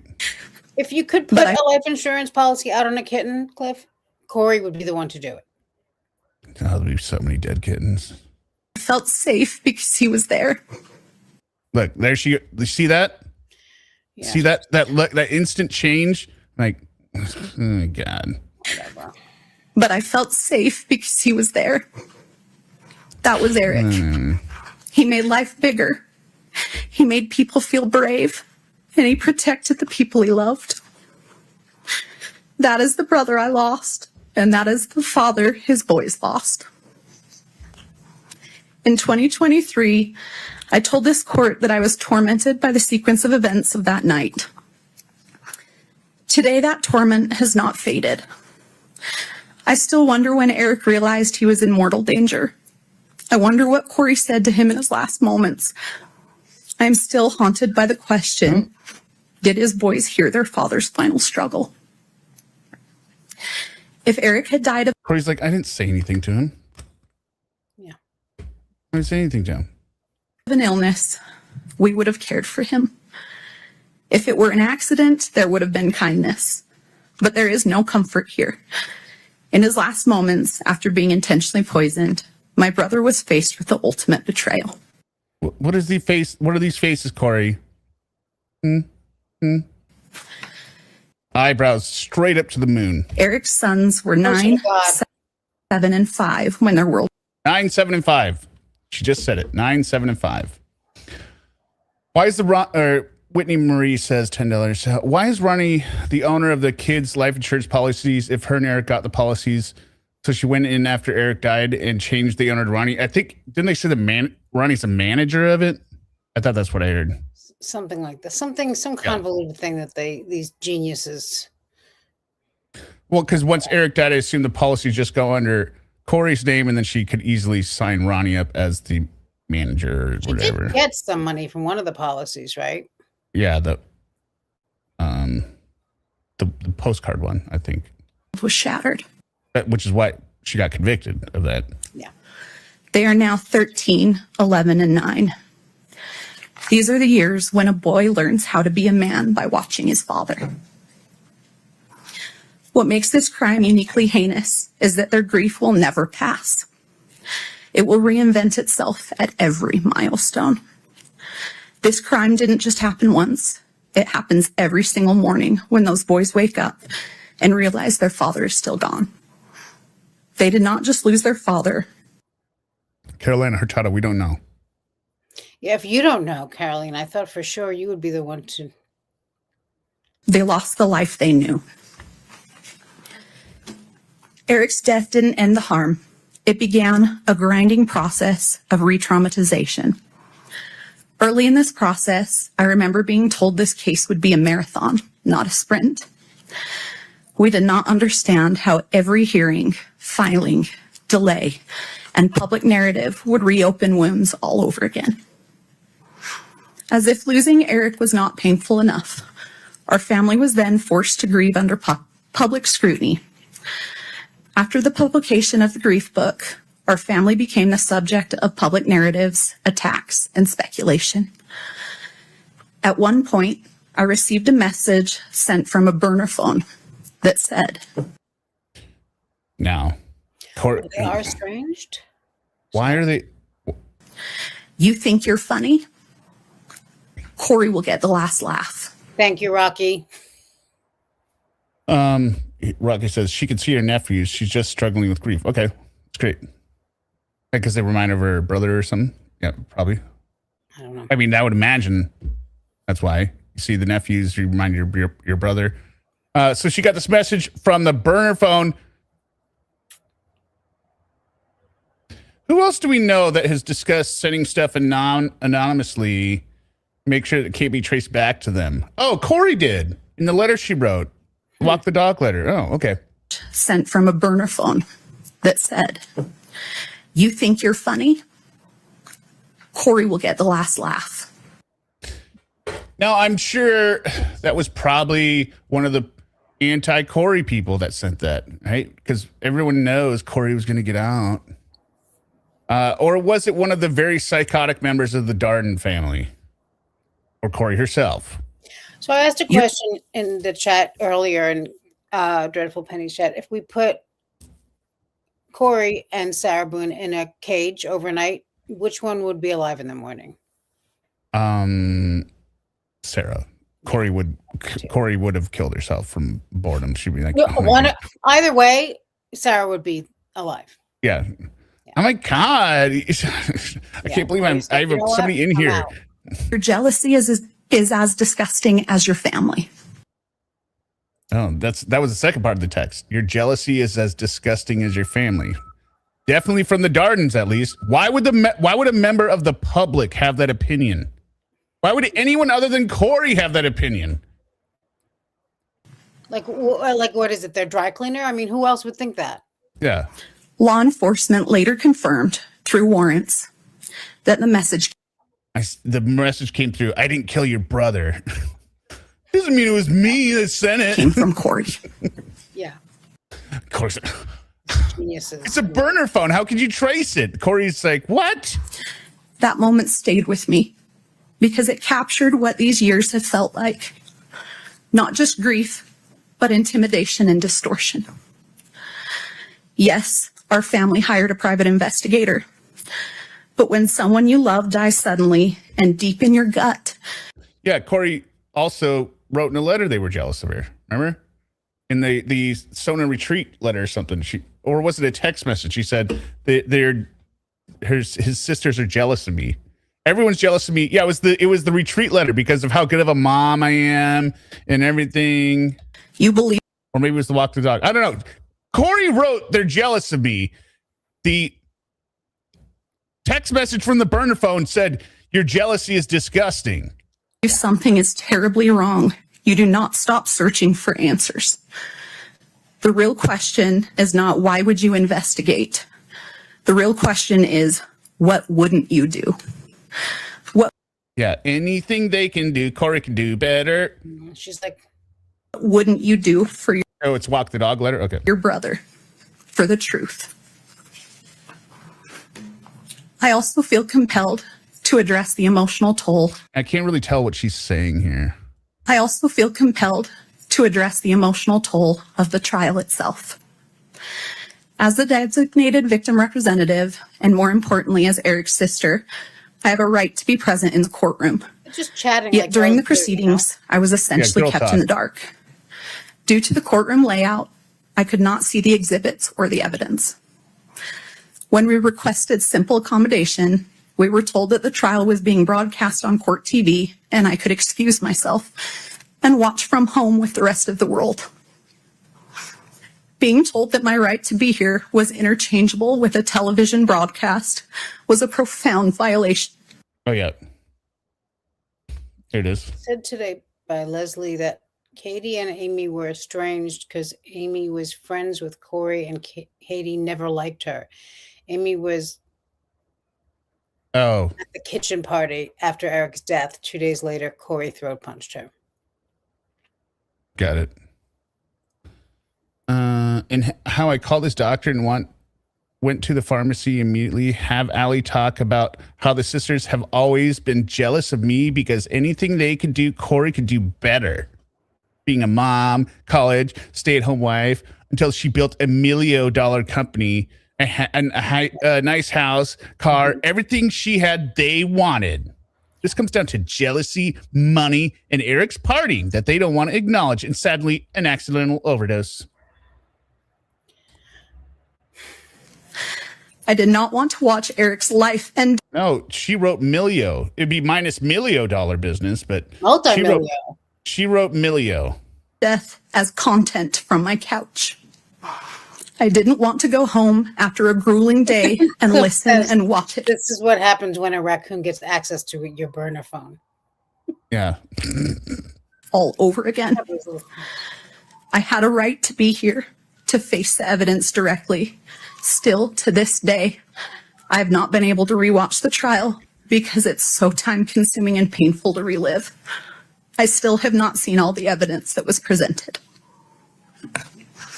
Your Honor, I need to say this clearly.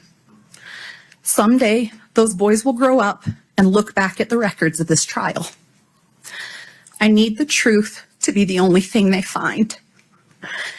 The claims made against Eric's character were not just legal defenses, they were acts of secondary violence. Eric was a protector, not a predator.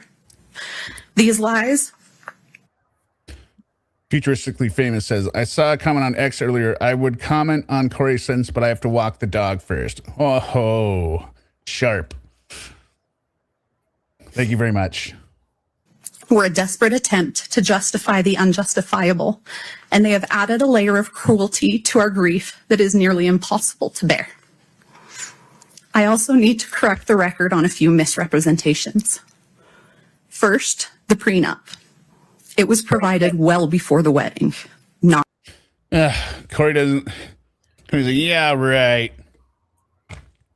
You probably didn't sign it until the wedding, but you probably saw it beforehand. Why Right? she signed it at all? in a last-minute way. Second, the What else you got, Amy? incident between Kouri and me. I never touched her. Just to clarify, I just want to be clear here. She says it properly. She says Kouri and me. Later, Kouri will go on to make all kinds of grammatical errors, even though she's very busy talking about all of her master's degrees and her bullshit. Kouri pled guilty to assaulting me. I think Kouri doesn't like that because she's like, that's not supposed to come in the trial, Your Honor. Yeah, it wasn't in the trial. Now it's in your sentencing. You assaulted False his sister. She's like, see, I pled guilty to that. Okay, because that I was guilty of. Okay. How can they? Why are they able to mention it in court? Is it a mistrial? This is a pattern of distortion that has kept our family trapped in conflict. Why is she smiling? There's something that has haunted me for years. And I found out Katie was the exact same today. I begged Eric to leave too. She's like, seriously? Everyone was begging him to leave me? Really? How come he didn't? How come he didn't? He knew this is too good. I begged him to divorce her. But Eric was trying to protect his boys. Seriously? People often struggle to recognize intimate partner violence when the victim is a man. But Eric's actions spoke for themselves. He documented conversations. He tried to protect himself. He knew after Valentine's Day that she Yeah, look at Zelda, Kouri. had tried to poison him. But he also believed that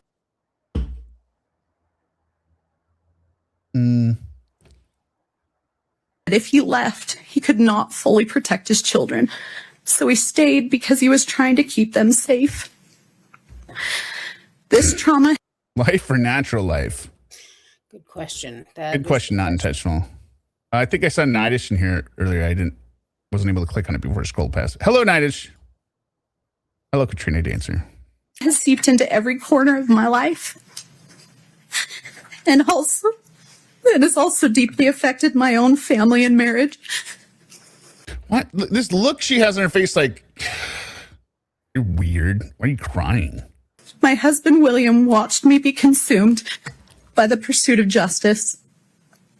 For 4 years, we have lived in a constant state of stress, grief, and emotional exhaustion. I lost my job as a professor at Montana Tech University on the very day I was subpoenaed to appear in this court. So she lives in Montana then. Eric was so proud of me earning my PhD, and teaching students was something I loved and that made me proud. It now seems like another thing that Kouri's actions have taken away from me. I agree, Michelle. But the most devastating loss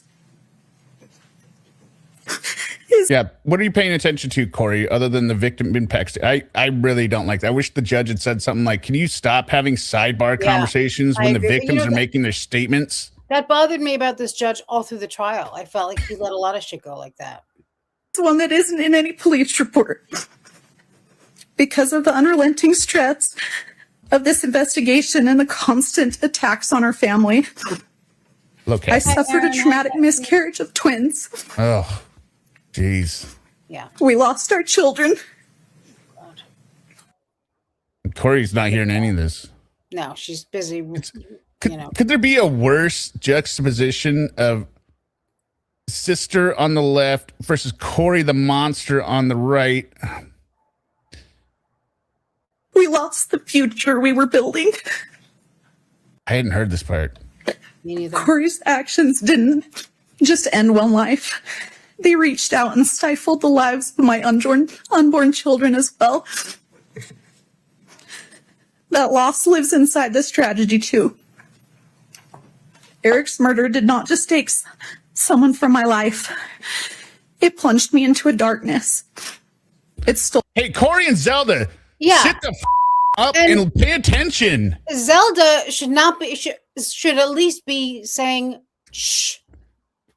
Yeah, I mean, It's fucking disgraceful. Even this part, this is a terrible part. This is a terrible part. She's not blaming you specifically for having to, she's blaming the stress over you killing her brother. But you're like, what? What's she talking about? Yeah. All the light I once carried. It erased the future I had planned.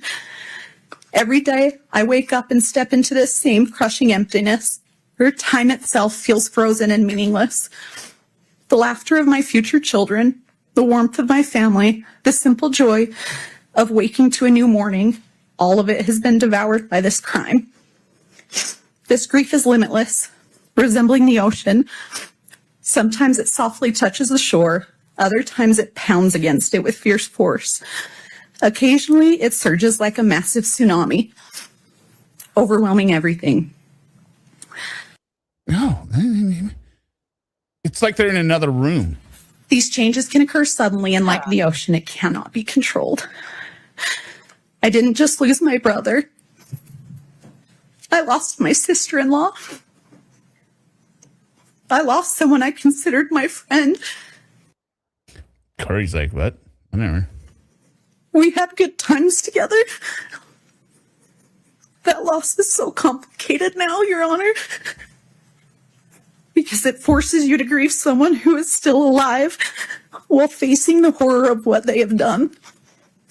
It is grief that doesn't resolve. It just sits there heavy every day. Stop talking, Zelda. I really missed this part. Yeah. This is disgraceful. I don't understand why the judge just, I mean, unless I'm missing something, that doesn't seem. Miss Emerson's mom, just it's got like, just if you want to come back in a little bit, it's like 4 minutes left. Okay. On this, but no problem. This crime has fractured our family in ways outsiders cannot understand. One of the most painful realities is that my husband and I do not get to see our nephews. This tragedy has created a wall of trauma between us, and that feels impossible to climb. Because of this crime, we are no longer present in those boys' lives the way Eric would have wanted. In 2023, I told this court I never knew evil like this existed. Everything I have witnessed since has confirmed that. Kouri did not just kill Eric. She attempted to kill the spirit of everyone who loved him. She lied to his children. She lied to the world and has shown no remorse. Well, I mean, none of this looks good for the judge. You're doing all these facial expressions and now you're looking different. You have to pick one lane. Just sit there and stare forward and don't do anything. More than indifferent. They're talking through it. It's like. Yeah.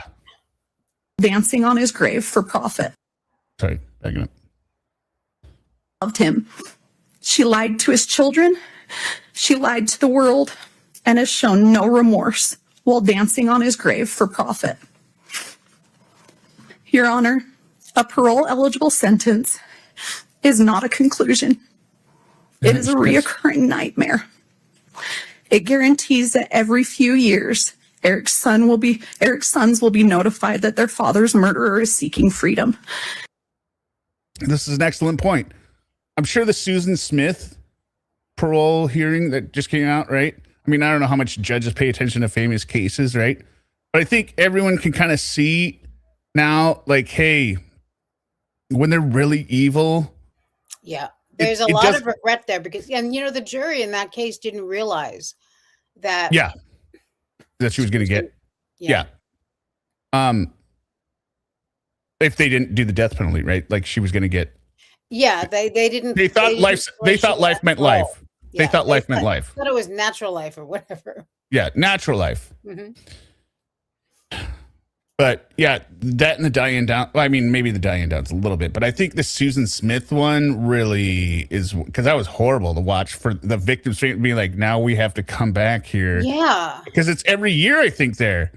It's not like Diane Downs was just like 10 years and the husband had to come back. And I mean, it was a different kind of family and different kind of thing also. Yeah. Forces them to relive the trauma repeatedly for decades.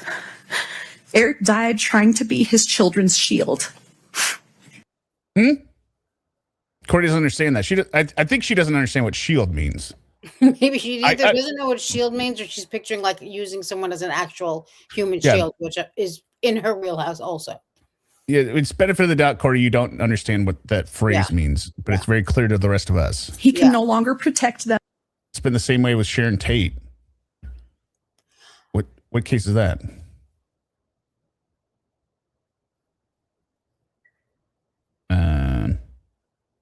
Sharon Tate and the Tate LaBianca murders? Wait, what?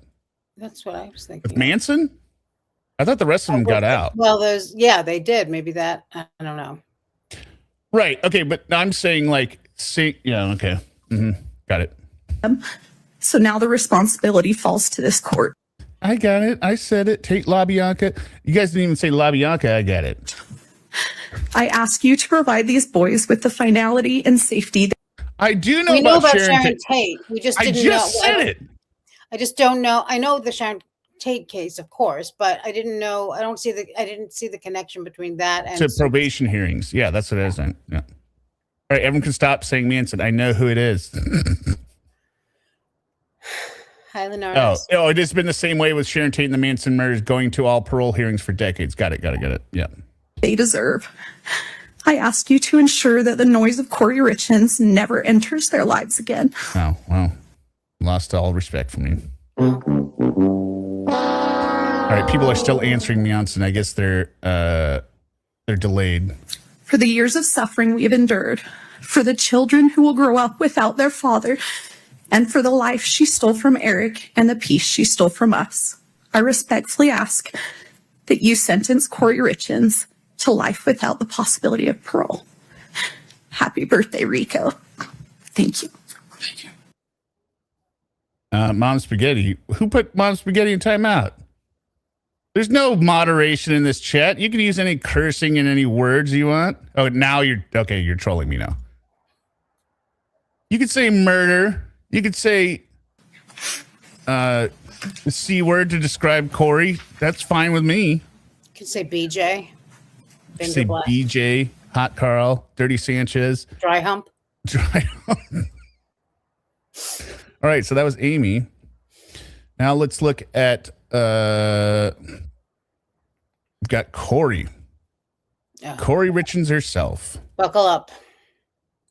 Which one is which? I think it's this one. Spaghetti is frozen? What do you mean? Yeah, raw dog. That's fine. Yeah.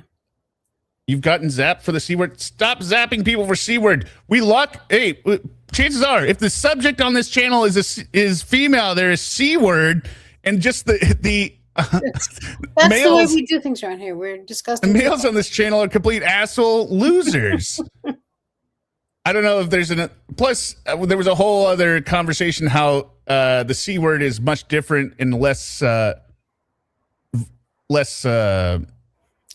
in the UK. Is that what that is UK and the Commonwealth territories. Yeah, I know. Yeah, like the Aussies throw the C word around like.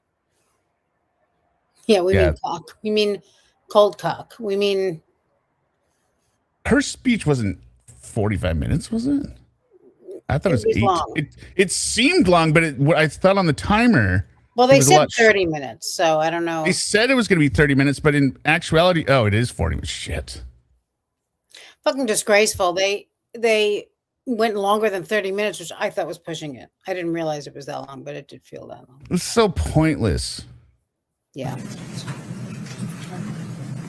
And this is so weird, the whole thing.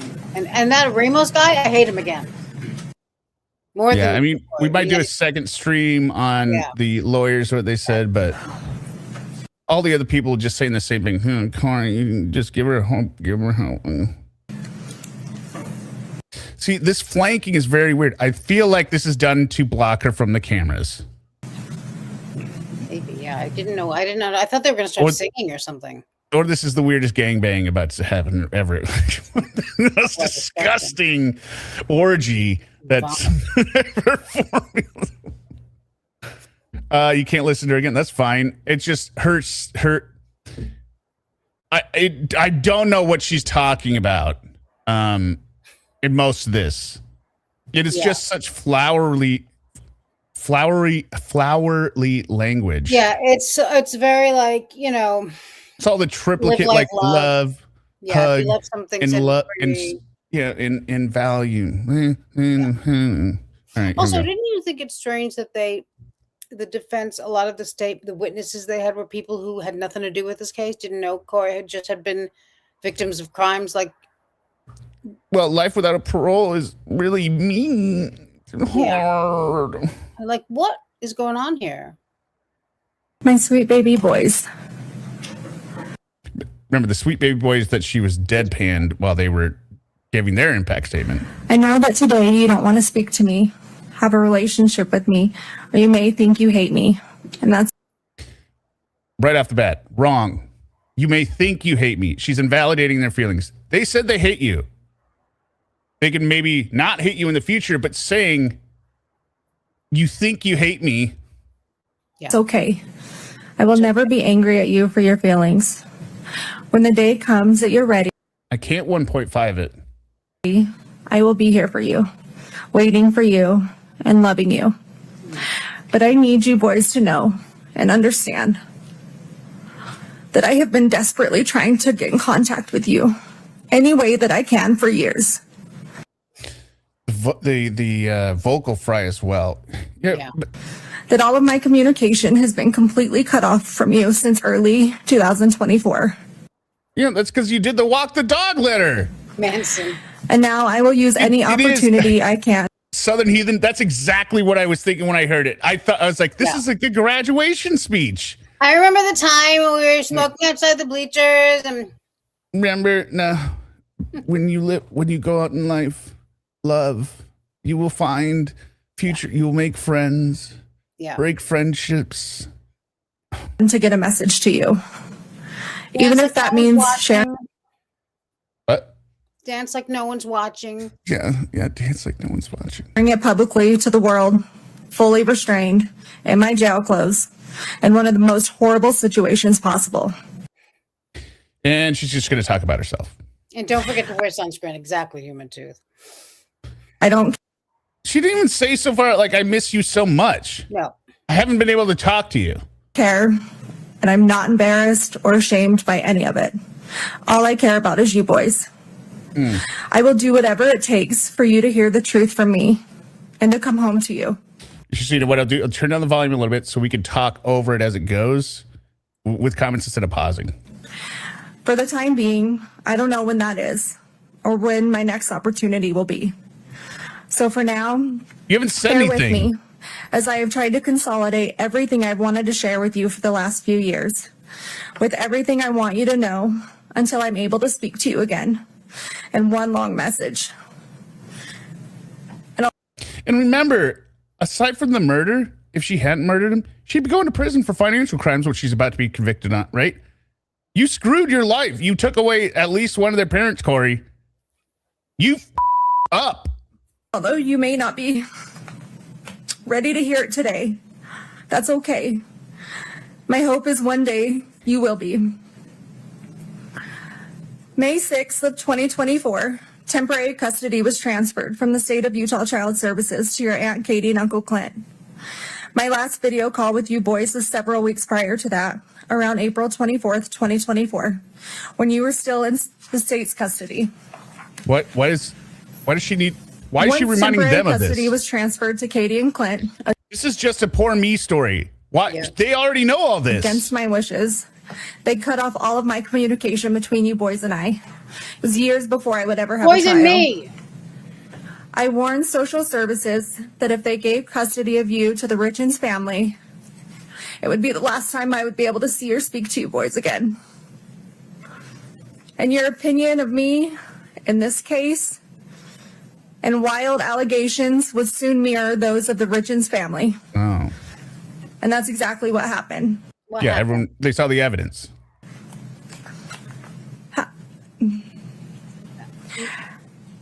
You need to know the Darden side of the family fought a long, hard battle for custody, but was eventually ignored and denied. Since temporary custody was granted to Katie and Clint, they have not allowed me to see or speak to you. No more video calls, no more visits.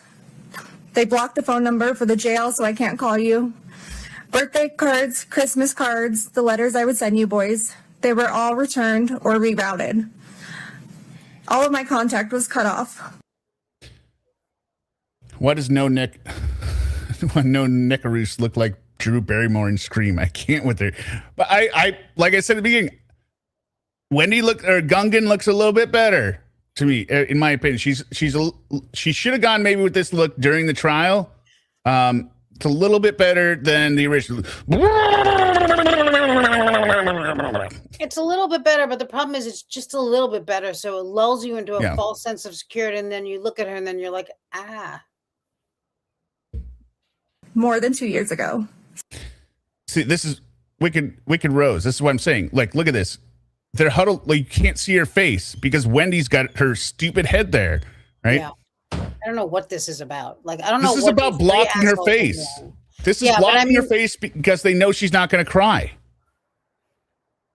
It's going to look terrible. Why didn't they block her face through this whole thing then? What's wrong with these people? Well, they figured everyone's looking at the person who's speaking.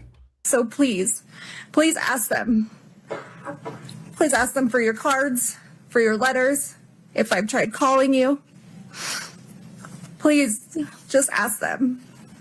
Whether it's now or in 10 years. I do understand one of them being there so they can flip the page, I guess, because she's got cuffs on, maybe. I don't know. The one thing I need you boys to know.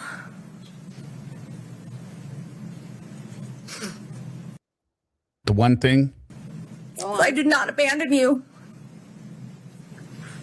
I did not just walk out of your lives one day to never return, Well, to never call, to never show up. What about the kitten though, and the dog and the lizard? yeah.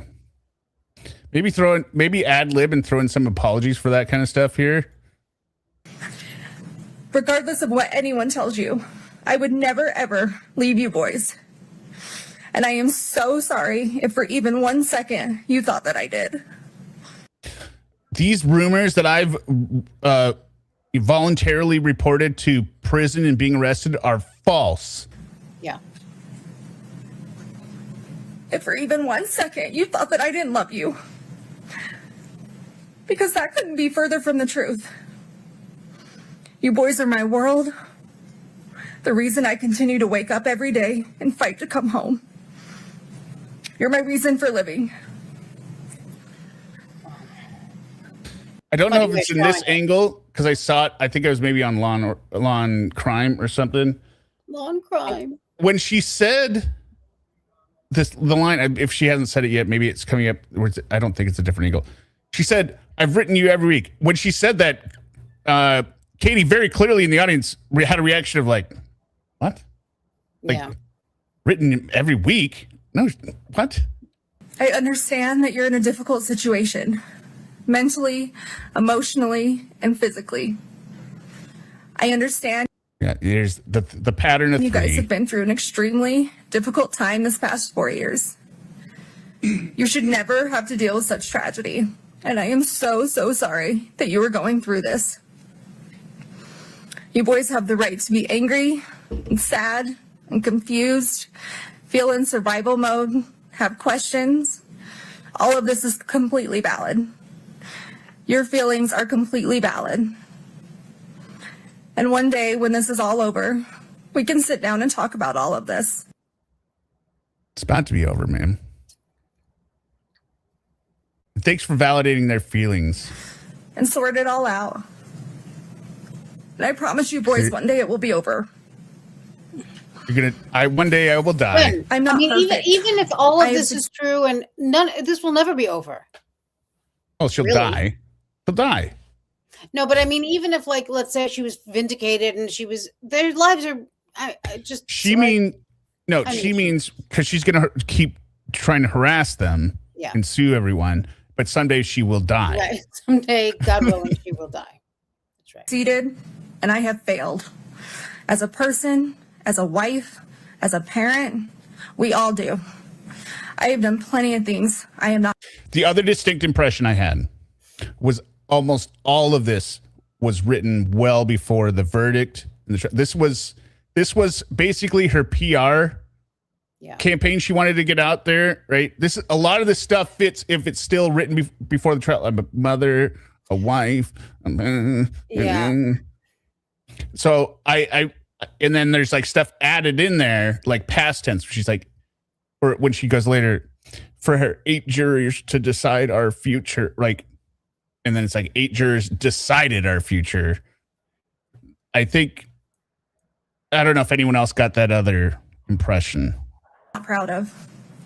Some I regret. But it also seems disconnected and just odd.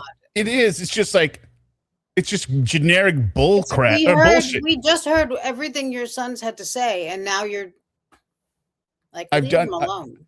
I've done many things. Some I'm not proud of. Some I am proud of. Some I wouldn't do. Some I don't. Some I'm ashamed of, and some I'm not. Okay, then what's the point? What is the point of this? I'm ashamed of some of this stuff. I'm ashamed of not other stuff. Unless you say what you're ashamed of or not ashamed of, it really doesn't matter. Also, this is under the guise of being for her children, but it's so obviously not. Right? No. You know, which is disgusting. I regret things I have done right in my life to later find out they were for the wrong people. I have said things I shouldn't have. I've done things I shouldn't have. Mm-hmm. Sometimes I haven't said what I should or not meant what I did say. There are things I can't change and long overdue apologies that I owe. To who? There are would'ves and could'ves and should'ves. We all have them. We have all done them. And you boys will too one day, but in your own way. And that's okay. That's life, and we're human. Nobody is all good or all bad. We just get portrayed that way. No, we don't. She mentioned getting her degree. Was it in philosophy? Because this is profound. I'm trying to scribble down all these notes and be like, oh my God, this. It was in dog grooming. I don't know. Yeah. I forget what it was in, but I think paralegal. I don't know what the fuck it was. But like, not everyone is. People aren't portrayed as all good or all bad in real life. It's ridiculous. Here's the what I was also thinking, which was ironic. Sarah's statement was actually more on point than this. At least Sarah was blaming the victim and saying the world has done me wrong, right? And I should be, I need Sarah to be was not released. even pretending. Sarah's not pretending. She thinks she's doing He's like, different fuck work. you all, Ko40uri, I'm amazing. You all suck. Yeah, right. He beat me. I'm the victim. Would I be the most or would I be a celebrated hero if I defended myself?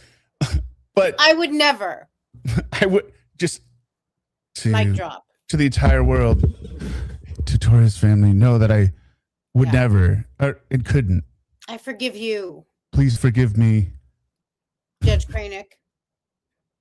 Yeah, Sarah mentioned the victim as well. She was blaming him for a lot of stuff, but Everything almost, but yeah.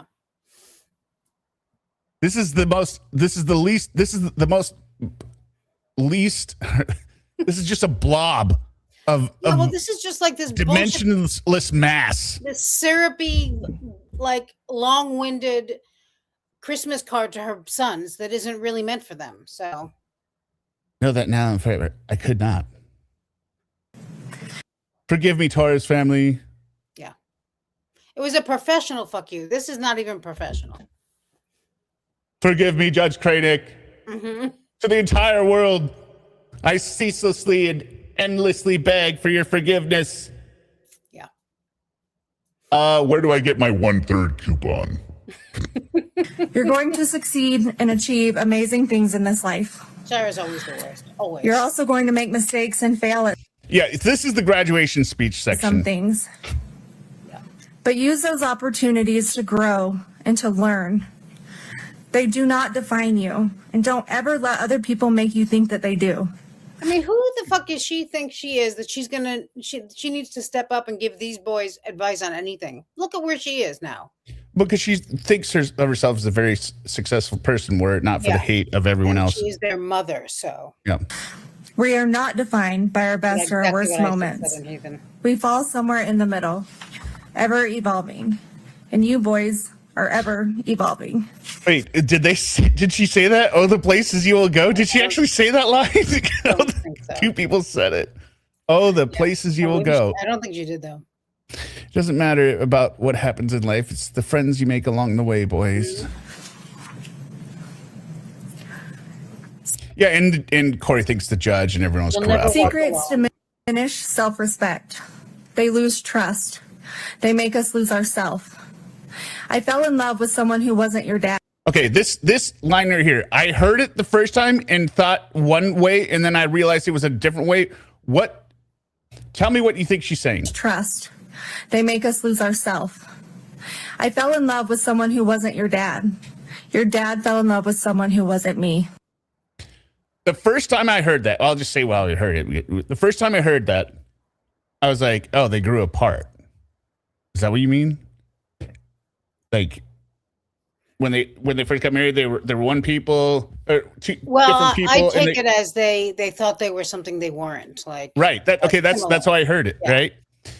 Which actually is terrible because she says, you know, I married someone who wasn't your dad. Well, they like their dad. So you like somebody that isn't their dad and then you dislike their dad. That doesn't make any sense. That's not good. This is a lot. Like, don't. But then I figured out what she actually means. That she's accusing not your father. No, she's accusing Eric of having an affair and saying, I had an affair and your dad had an affair. Oh. That's what she's saying. Okay. Even though Eric didn't cheat. Yeah. But she's just trying to minimize her own well-documented. Yeah, it was affairs. It is a fair. But like the way I heard it the first time, that's what I'm saying. I thought that's at first I was like, that can't be it, but make us lose ourselves. I fell in love with someone who wasn't your dad. Your dad fell in love with someone who wasn't me. Yeah, so I'm not the only whore. I did things behind your dad's back. He did things behind mine. Like what? Still slandering him. The man is dead. Yeah. To her sons who hate her already. Yes. And called I did Kouri. Here's everything I did, and he did it. We have heard nothing about what he's done. Don't keep secrets. Always put your spouse first.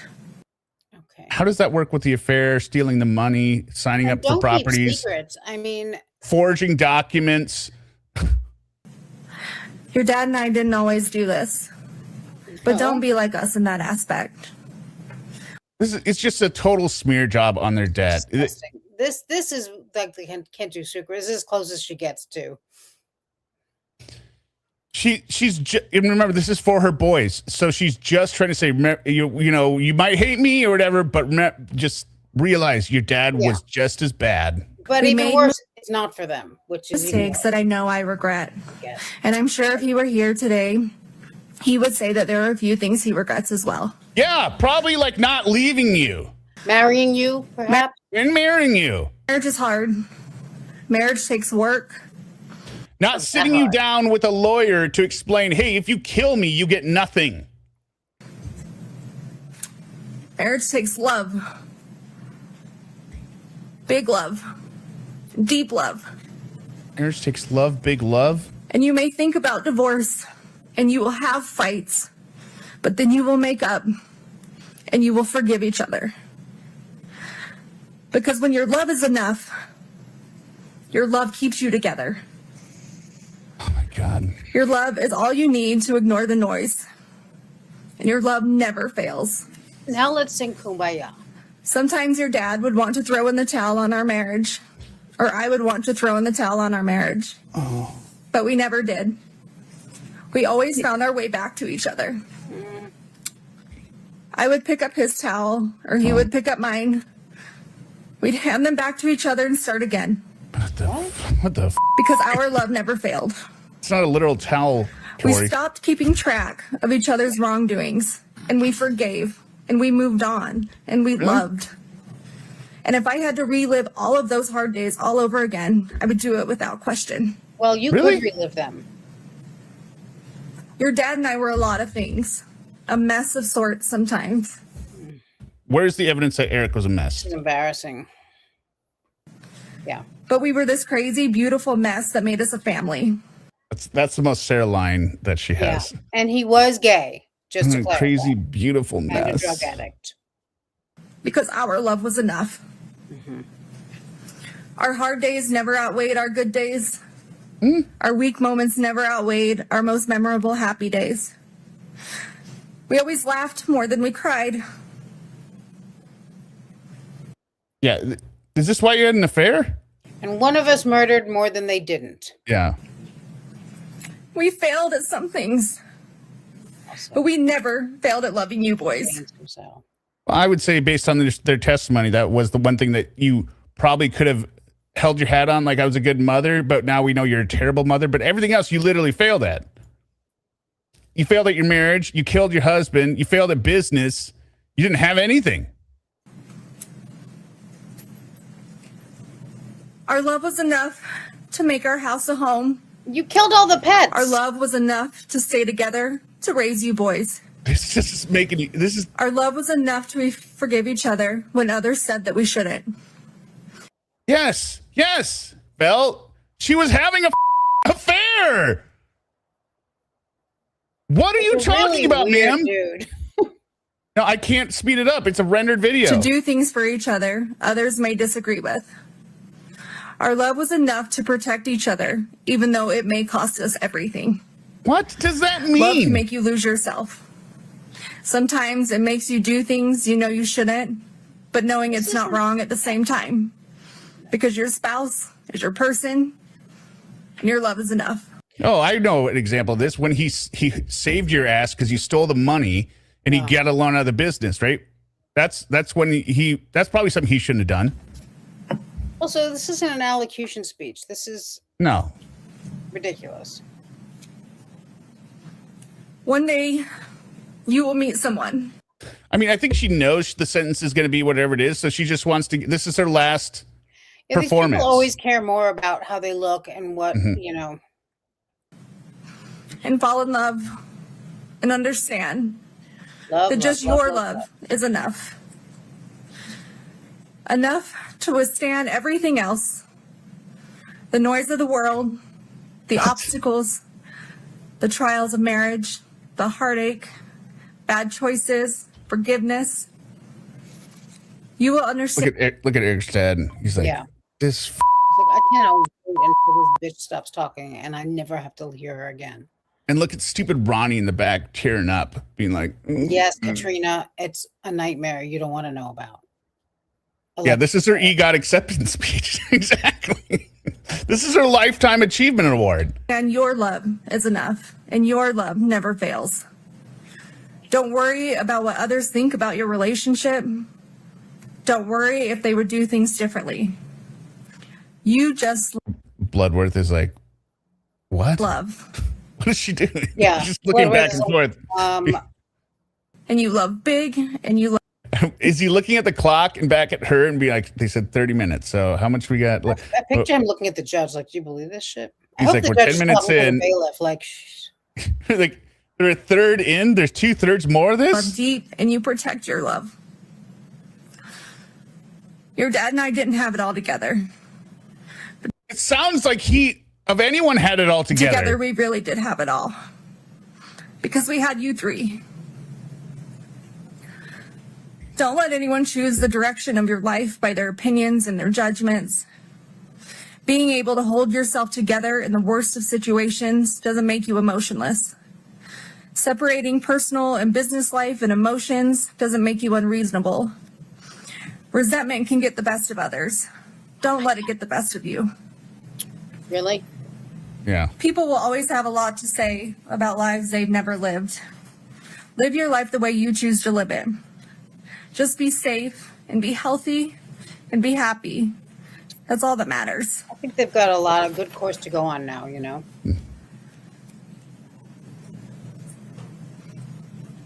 Sometimes people will want you to believe that life is simply black and white, that situations are black and white, but they're not. No. Life, situations, they are full of color.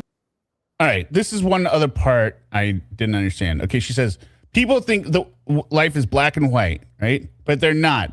Life situations, they're full of color. Mm-hmm. Okay. At the very least, shades of gray.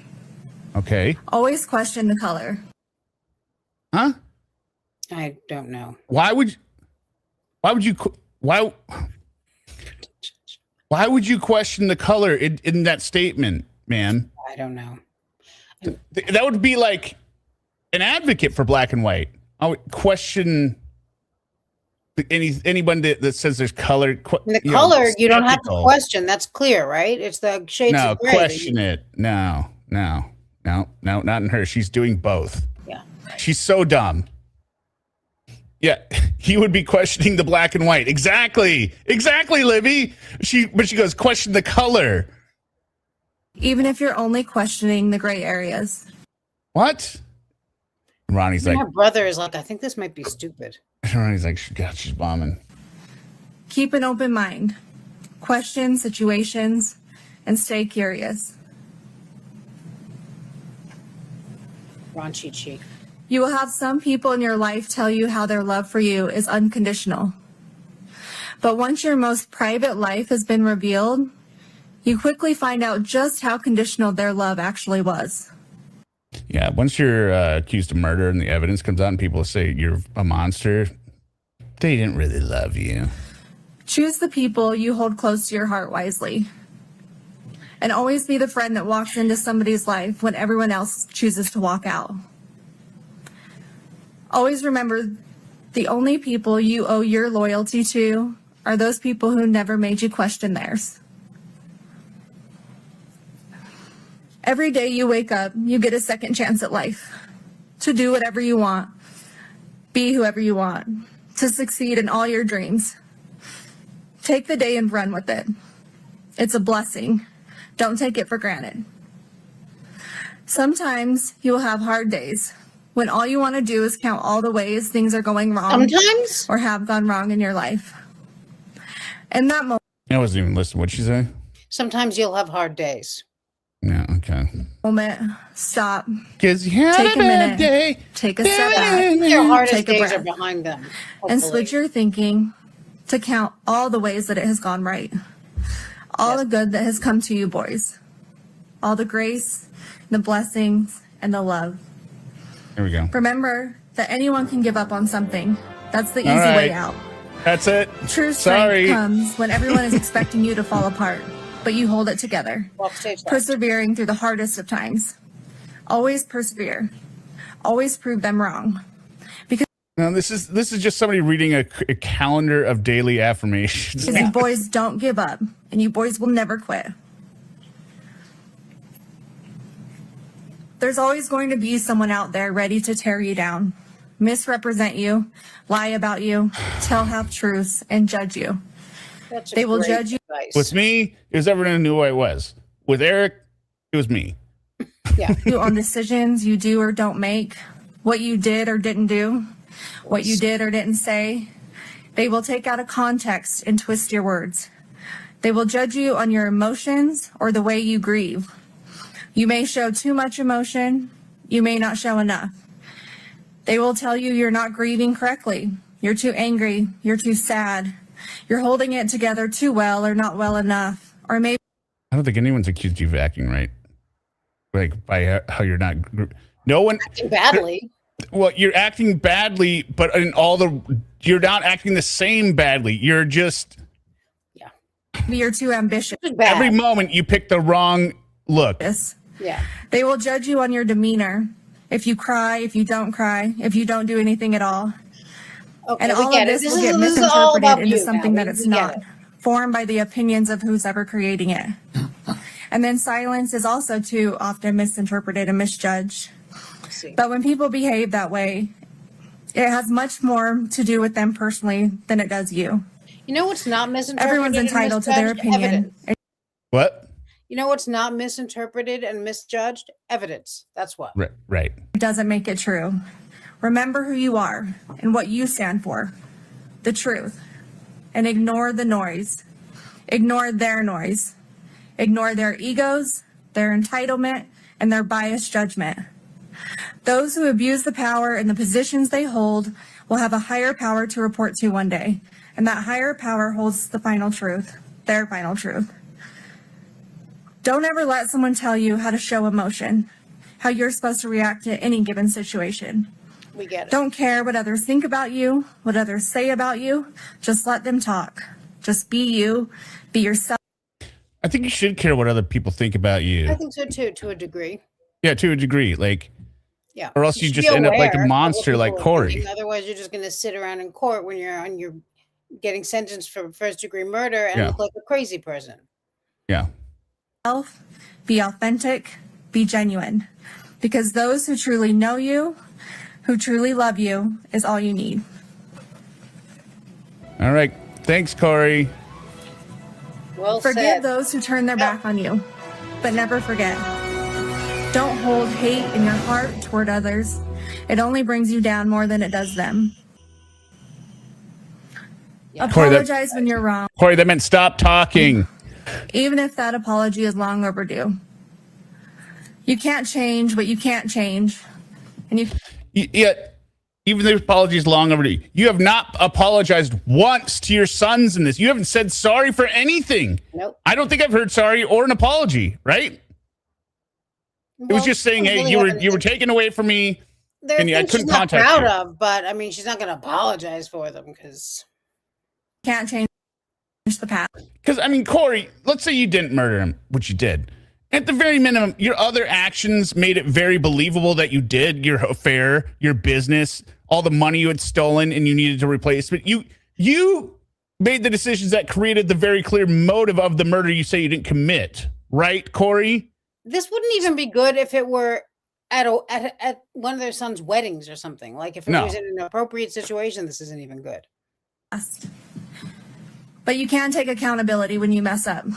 Admit when you make a mistake. Oh, Kouri. Even when it's embarrassing or humiliating.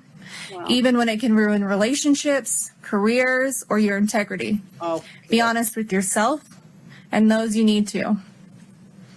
But never apologize for something you didn't do. This is hard. This is a lot to remember. Okay. Now we know. Yeah. Kouri's telling us I ain't saying about the murder because I didn't do it. Hence the lack of apology. Yeah. Never admit to something you didn't do. And never beg for mercy for something you didn't do. Don't take the easy way out. Always stand up for what's right, even like murder. If you find yourself standing alone or with a small group of people that love you. Or with three creepy lawyers flanking you. Yeah. Believe in yourself and be brave. Never give up on your fight, no matter how long it takes.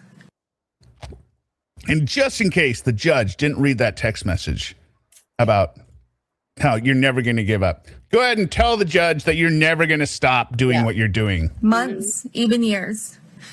Never give up on truth, justice, and the fight of corruption. Or murdering your husband. Corruption. When something is broken, fix it. When something doesn't make sense, question it. If money is paying for it, follow the money. Oh my God. Oops.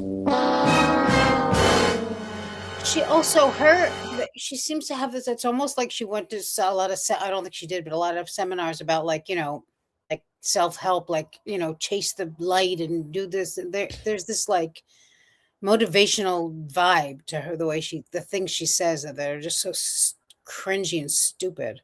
What? Bella's mom, $5. Hear me out. You should find Ronnie's statement to press. He said this is another Epstein. Oh boy. He's saying I just want to make this clear. Ronnie is saying that Kouri ran a child sex slave ring? Wouldn't surprise me. Oh my God. It does seem like something Ronnie would come up. I got to find it. Yeah. I got to find that now. No, you were mentioning about the self-help seminars. See, here's the other thing. When you're running a business and you don't know what you're doing and you're constantly failing, I'm guessing she was just mainlining these self-help. Yeah, like seven habits of successful people. Assholes. She's reading these cards in between and be like, oh my God, why do I just keep losing money? Oh, I better buy more property.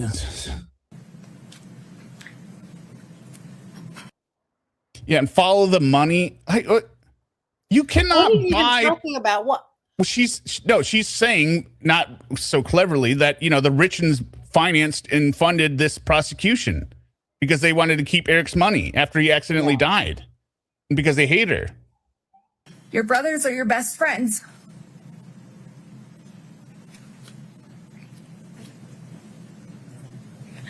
Your dad and I raised you boys. None of them would be alive. If you cared about nothing else in this world, you care about each other. Where did Ronnie say it? He said oh, it's on East. Okay. Your brothers will always be there for you. They will always be your brothers. let's just name some more obvious shit. The brothers always be here. They'll always be your brothers. You love them. You protect them. You take care of each other. You support each other. You help each other. And you trust one another. You be loyal to one another. And you keep each other safe and healthy and happy. And you stay together no matter what.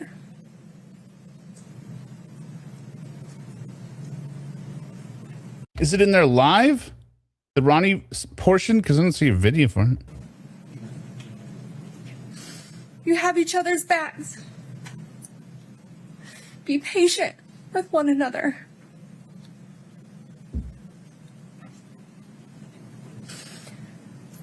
Don't keep track of wrongdoings. Let them go. Oh, it was after the verdict? Oh, I'm not going back to search for that right now. Forgive. You're muted, Suma. Sorry. Move on. Following his sister's initial hearings, Jordan spoke to the media to defend her character, stating he did not believe he could even squash the spider. He maintained that the siblings had evidence to counter the prosecution's claims and feared that the jury pool had been tainted, and compared it to... Well, yeah, no, that was pre-trial, though. That was part of this just one. before his passing, they're in the best spot that I'd ever seen him in. So, yeah, no, they were wonderful. I don't want to... We can't listen to any more. I can't... It's just making me even more stupider. Yeah, I don't... If we're talking about the stuff from before, we've already watched that. Show compassion and empathy toward each other. And never go a day without telling one another you love each other. She's just reading a Because list you are now? never too old or too cool or too busy to love each other.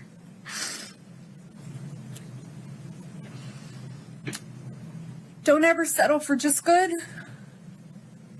Go for great. In school. In This your is around the career, time I forgot what I was in doing. hunting and fishing. Just say Nike. Like, just do it. Just say the Nike phrase while you're at it. Erin lives here. $5. Thank you very much. She's got her mind on her money and the money on her mind. Yes, of course. Napalm Sunday, $9.99. It's wrong to use the R word unless it's Lauren and now Ronnie. She's got her mind on the Ronnie and the Ronnie on her mind. I would also argue Sarah. In your relationships, in your goals, exceed expectations.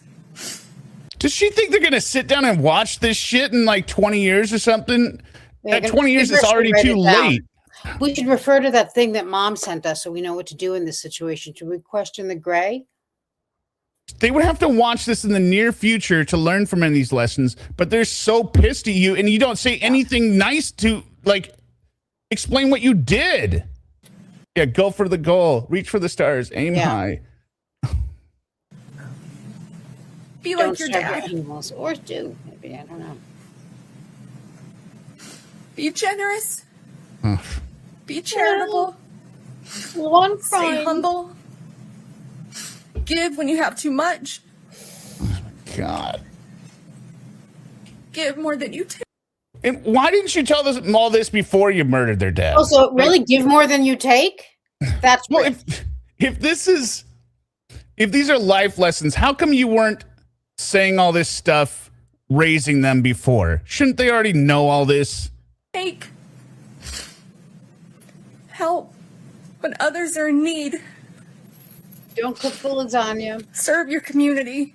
Don't forget to brush your teeth. Yeah. Be like your dad. I really hate how she keeps saying, be like your dad. This is what made me actually think this was all written pre-trial, right? Because she's trying to put out the narrative that I loved him. You know, he's a wonderful person. This doesn't make any sense because according to your narrative, Kouri, he was a drug overdose from a secret drug addict and going to meet with the cartels and he was cheating on you. What? This makes no sense. No. And she says it over and over. And yeah, just I'm still mad about the lasagna too, Disney Mom, and this is the tip of the tip of the tip. Never stop learning. No, never Through stop education, talking. through people, through travel and culture, through business and friends. Oh my God. From your success and achievements, from your mistakes and failures. Wow. Be like your dad. Okay. Well, maybe you should tell them a little bit of what he was like, since he's not around anymore, thanks to you. Have a gay affair with your friend, and control your wife. She also accused you of being You accused him of being controlling, which is love the outdoors. Find your peace. Love the outdoors. Your therapy. Okay. That's where I draw the line. How could one brain come up with this much shit? I don't know. It's amazing. Your heart and soul. On the top of a mountain somewhere. Shoot for the stars. Where it's quiet. Where it's calm. And the only reason we're watching this is to get at the end when she goes through all of her list of complaints. This isn't just to her son. She's going to accuse the judge of everything, or everyone of everything. Where you will be able to feel the spirits of those that you love and miss the most. Like Star Wars? Be like your dad. Okay. Fuck you.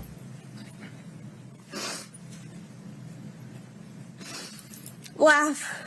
Laugh often. Laugh loud. Laugh out when you loud. want to cry. Oh. Laugh when you're mad. Have that laugh that everyone recognizes and no one will ever forget. Even when you're gone. That guy. Be like your dad. Oh, shut the up! This is more like a eulogy section. Love your family.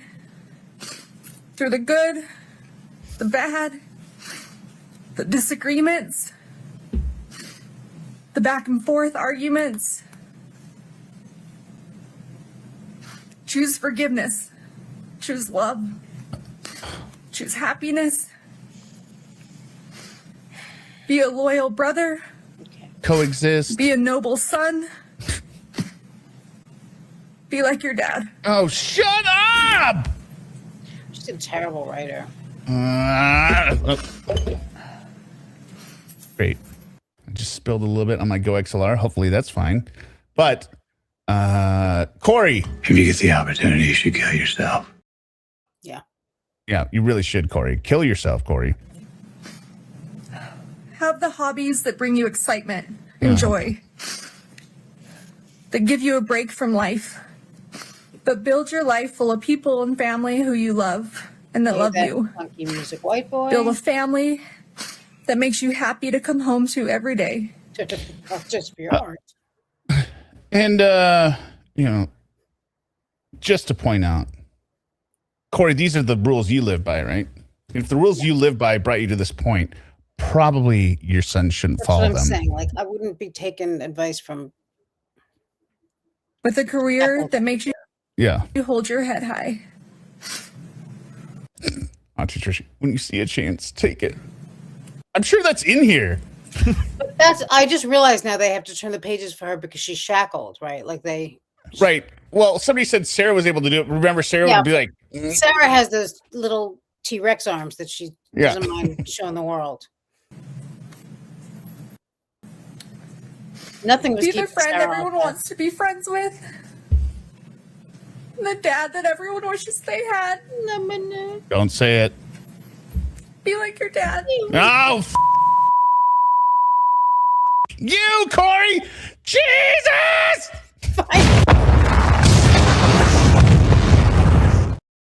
Find an adult male. Oh, now I lost it. Find an adult male what? It was find an adult male, homeless, jobless sugar baby. Be like your dad.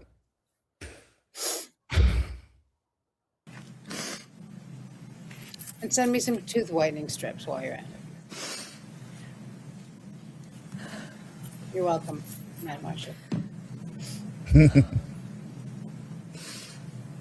Can't stand her whiny Sherry Pazuzu voice yet. Yeah. No. It can't be him. It can't be him. I want her to give some financial lessons. Mortgage, leverage your properties. Yeah. To buy 5 more. Don't on a forget there's short-term proposed cash mortgage. basis balloon loan. And if you can't pay it off, buy more properties and steal from your friends. Invest in Bitcoin. WrestleMania. As your parents, your dad and I wanted to give you every opportunity or choice that we didn't have. We would do anything for you boys. And he gave them that. He had enough money and all that, but you ruined it, Kouri. Right. Or break our backs falling over obstacles and finding our way to be sure Oh you my had the best of the God. best.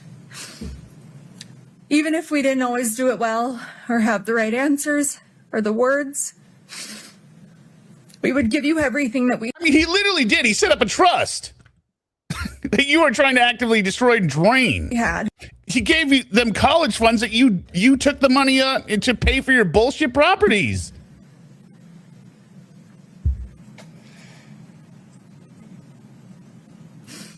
But the one thing I can't give you boys are the answers that you want the most. Well, Oh, I don't know. Little asterisk on that, Kouri. Yeah. You can't give them answers that don't obviously implicate your guilt. Yeah, and right? they've already figured them out, it seems. So You can't give them answers to explain the evidence that doesn't make you guilty. There's 15 minutes left of this, by the way, and this is the last one we're watching. All right, no, we're gonna watch the 2-minute sentence where he declares a sentence at the end. Because I can't give you something that I don't have. You do have the answers, though. An explanation that I just don't know. Right, exactly. DJ, no. No, I believe it. No. I've never lost a son. I've never lost one of my brothers. It's weird she doesn't say, but I've lost my husband. A nephew. Or a best friend. Well, technically. But I did grow up with a single mother. And I have lost my father. Oh, What a okay. mother Here we she go. is. I do know what it's like to wonder, what if Dad could have watched me graduate college? Walk me down the aisle, Yeah, just rub it in here, Kouri. be there for the birth of one of you boys. Oh, God. If only Dad were here. I do know what that's like. The lifetime of pain that brings. The sadness and the anger. Right, so Eric was not her best friend. I would Right. never wish that upon anyone. Especially you boys. Especially. We saw how you reacted to their pain. You were sitting there like, Really. My own sweet babies. No, this part is very babies. Ruby Frankie. It's a lifetime of what ifs and if onlys. An empty hole in your heart where your dad's supposed to be. God. He's there. He's You're supposed to fill.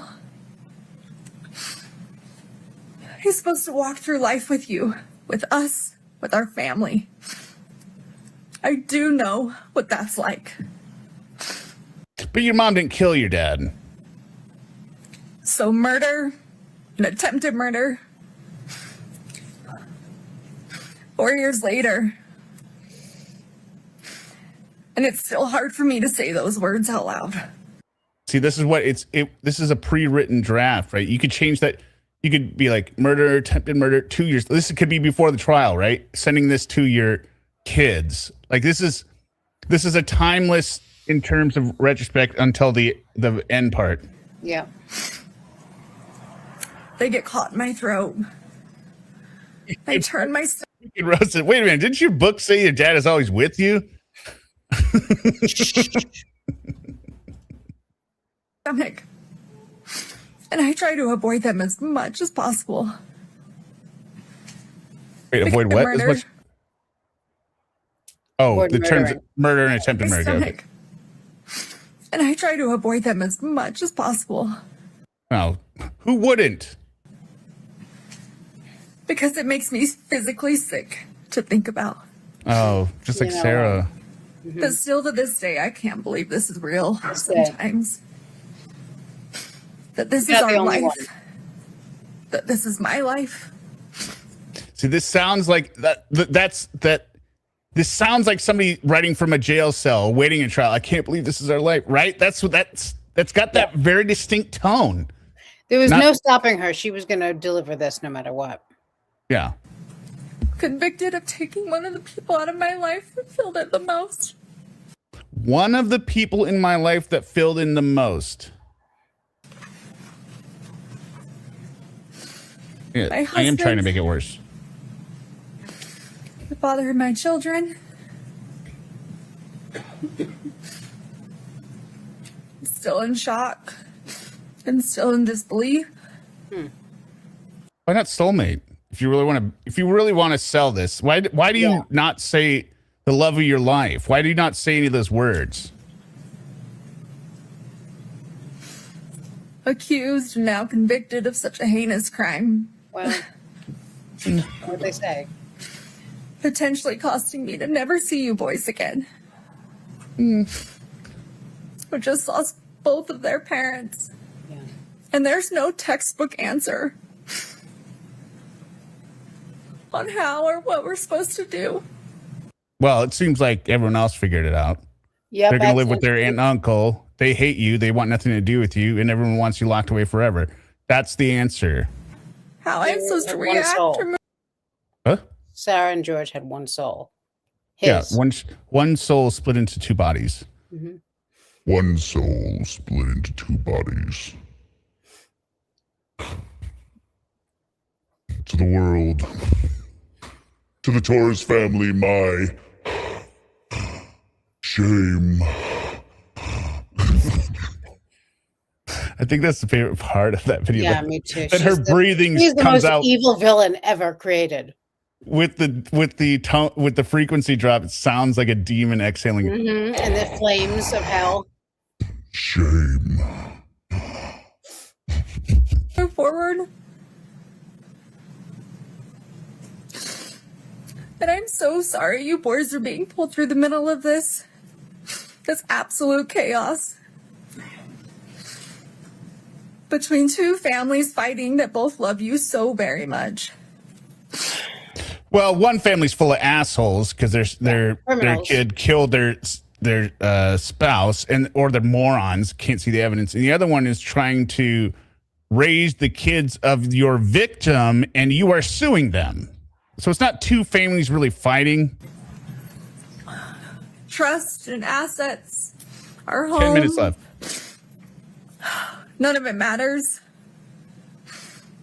You boys are what matter. Yeah. Oops. My shame. Your safety, your health, mentally, emotionally. My heart. All of that My should be mind. being prioritized. My body and my soul.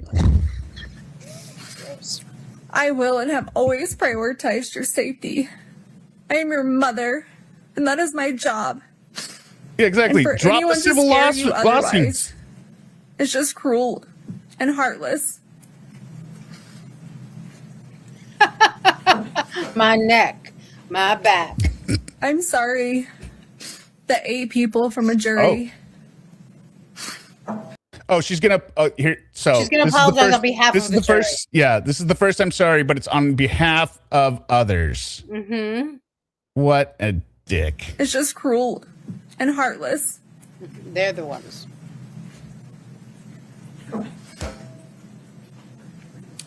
I'm sorry that 8 people from a jury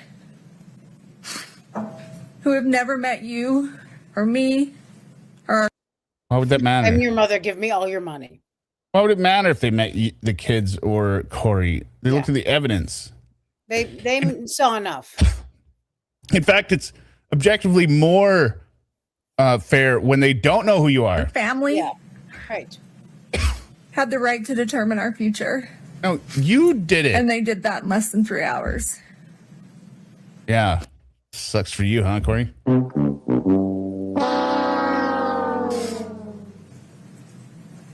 In a perfect world, there might be justice. Oh, shut the up.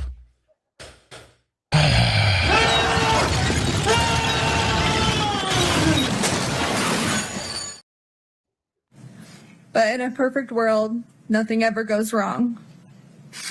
Tragedies don't happen.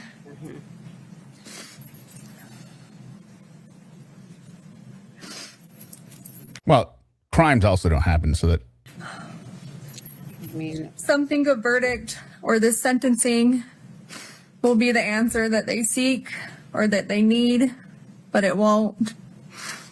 It will only give them something else to think about for a while. It may help to disperse some of their hurt or their resentment, but it won't relieve it. This grief will outlive us all. The hundreds of lives that this has affected. The lifelong trauma you boys have suffered this last 4 years will outlive us all. they will suffer lifelong trauma. They've had trauma for the year that they were with you, and then they've been healing over the last 3 years, but they haven't had a lifetime of trauma in 4 years. You idiot. I think you might You haven't had to just endure losing one parent, but losing two. And no child should ever have to go through that. Especially when one was an unforeseen tragedy and the other based on injustice and Especially my stab wound, which still doesn't heal. a system we're supposed to trust. Okay, here we go.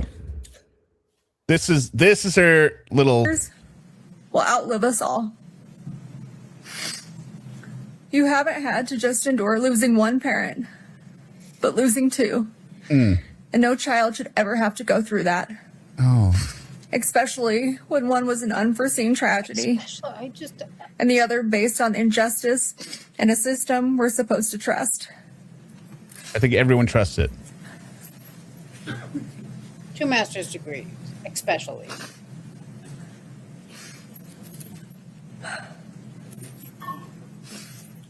Why don't you just go with X? I want to ask you a question. Your dad's memory will always be the kind that's a physical hurt, a tightening in your chest when you think of him, particularly on days like today, his birthday, because he was so loved that no verdict or sentence will ever be able to release that kind of suffering. I'm broken without your dad. Oh. I'm broken without you boys. Really? God did not put me in this world to take a life.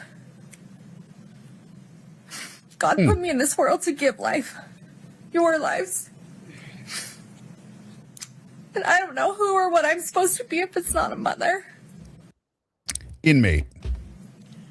Your mother. I also don't think it's a good idea to now pile on top of your kids who have already been through hell all your fucking problems. Right. And Be like, I I'll really be don't fine. Don't worry about me. Live a beautiful life. Goodbye. Well, they have their own grief. You're saying like every time you think of them, it's gonna be your chest is gonna get tight and. And as much as you've been influenced into thinking that dad was murdered, that I took your dad from you, that is completely wrong and an absolute lie. See, Kouri, here's the problem. Your kids, despite being your sons, they have fully developed brains, which will continue to grow as they grow older, and they have the ability to read. I don't think some of them deafblind, because that might be harder to explain in Braille. But when you see the videos of what you did and all the evidence, it is very clear what you did, Kouri. Yeah. And not just the The murder. thought of that is still And as absurd financial today crimes. as it was 4 years ago. And just because someone may not be perfect, that's a far reach for them to be capable of murder. You're not perfect. This is like Lorne saying nobody's perfect when people are throwing in his face, or people are saying you went to go meet a child at a sting house. Well, you know what? I haven't met anyone that's perfect. Like, Lorne, come on, dude. To kill someone, someone. Your dad was in physical pain. A lot of physical pain. And just because some this is her reestablishing the narrative of he was in a lot of physical pain. That's why he was taking all these drugs from the cartel. People didn't know or didn't want to Daybell. see certain things. Doesn't mean they weren't happening. Did she forget about the fraud case? No, that's where she just clearly said nobody's perfect. Yeah, I mean, Or they weren't true. He would have never left us intentionally. And I would have never taken him from you. But From you did. us. But you did. hence the sentence. He was the glue that held us all together. That made us us.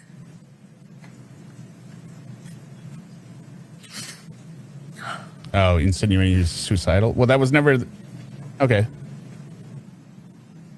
Disney mom.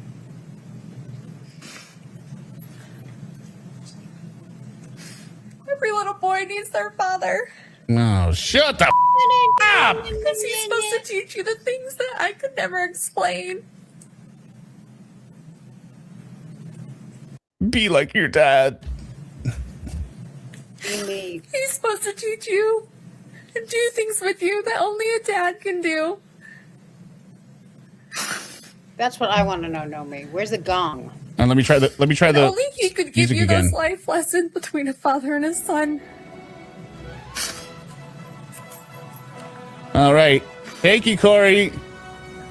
I would have never Didn't work. taken that from you boys. I know 6 how minutes. much you need him. How much you loved him.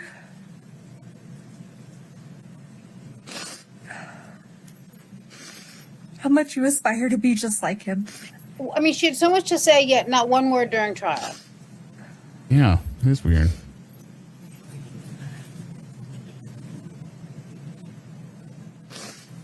And I would have never taken that from you. Oh. But you did. And I'm so sorry Oh, that I can't bring him back. there's a second sorry. Okay, well.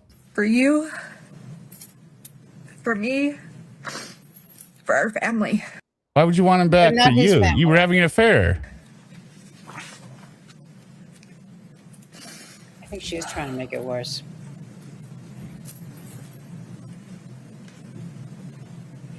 What's with these long pauses too?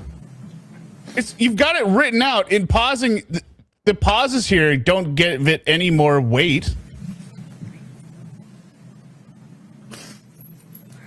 I know he's like, it's okay.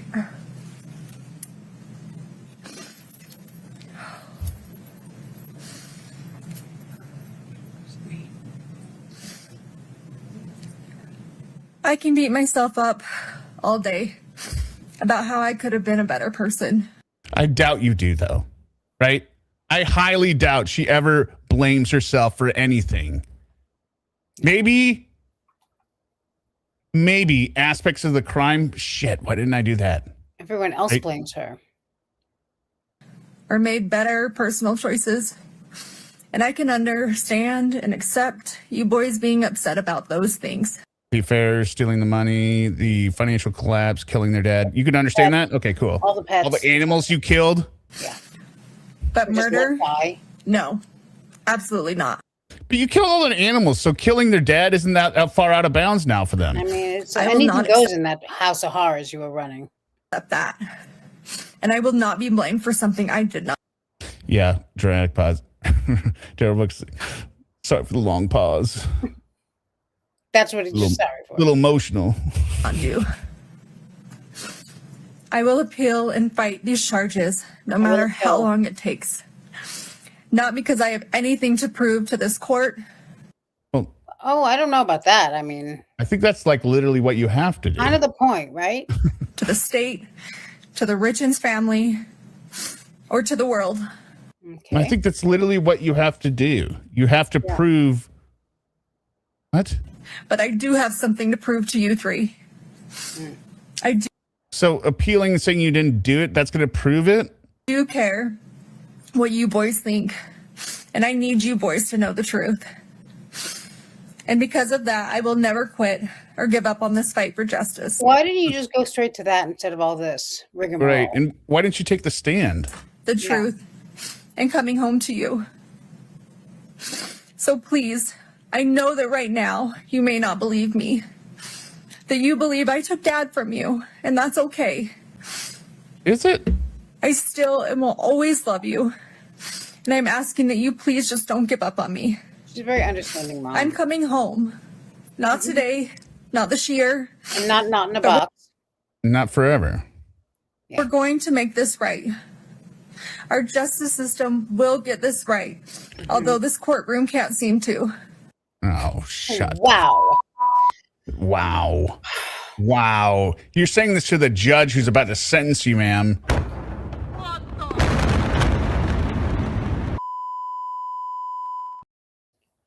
Black robe disease. Again. Yeah, this is very Sarah. Yeah. We have a long road ahead, but We? You got a turd in your pocket, Kouri? There's no we. I will never quit fighting my way home to you boys. I love you more than these words could Right, ever know me. express. All the way off upstairs, Kouri. I loved you before I ever met you. But then you said after you had them, it didn't make you happy. You literally put that in a letter. And I will love you long after I'm not here to say it. You're not here now. And every minute of every day, I miss you boys more and more. And I think about how much I wish I could be with you. That this nightmare would go away. And we could have our family back. This entire situation isn't fair to anyone. But These are you. Two of them from Tracy. Yes. Thank you, Tracy. And that's all Susan wants to say. it's especially not fair to you three. And you boys are all that matters. I want to remind you just how strong you are. Was that a Savage Garden line? I only know. I want you if I need you. Gotta find out. Oh, yeah, I get it now. That's how she got pregnant. I want you. I don't know if I need you. I gotta find out. Is that what you're saying? Oh, I knew I loved you before you met you. Okay, got it. Like I said, I only knew the one song. Mine worked too, though. And we could have our family back. This Mine is entire sad. situation It's sad. isn't fair to anyone, but it's especially not fair to you three. And you boys are all that matters. I want to remind you just how strong you are. That you are loved by so many. Yeah, the people raising him. And I am beyond proud of you. The people that you're suing. Of everything you have overcome. See you in court, assholes. See you in court, assholes. Have achieved. And how much you bring into this world. WrestleMania. Sorry. Sorry for the long pause. I'm kind of emotional.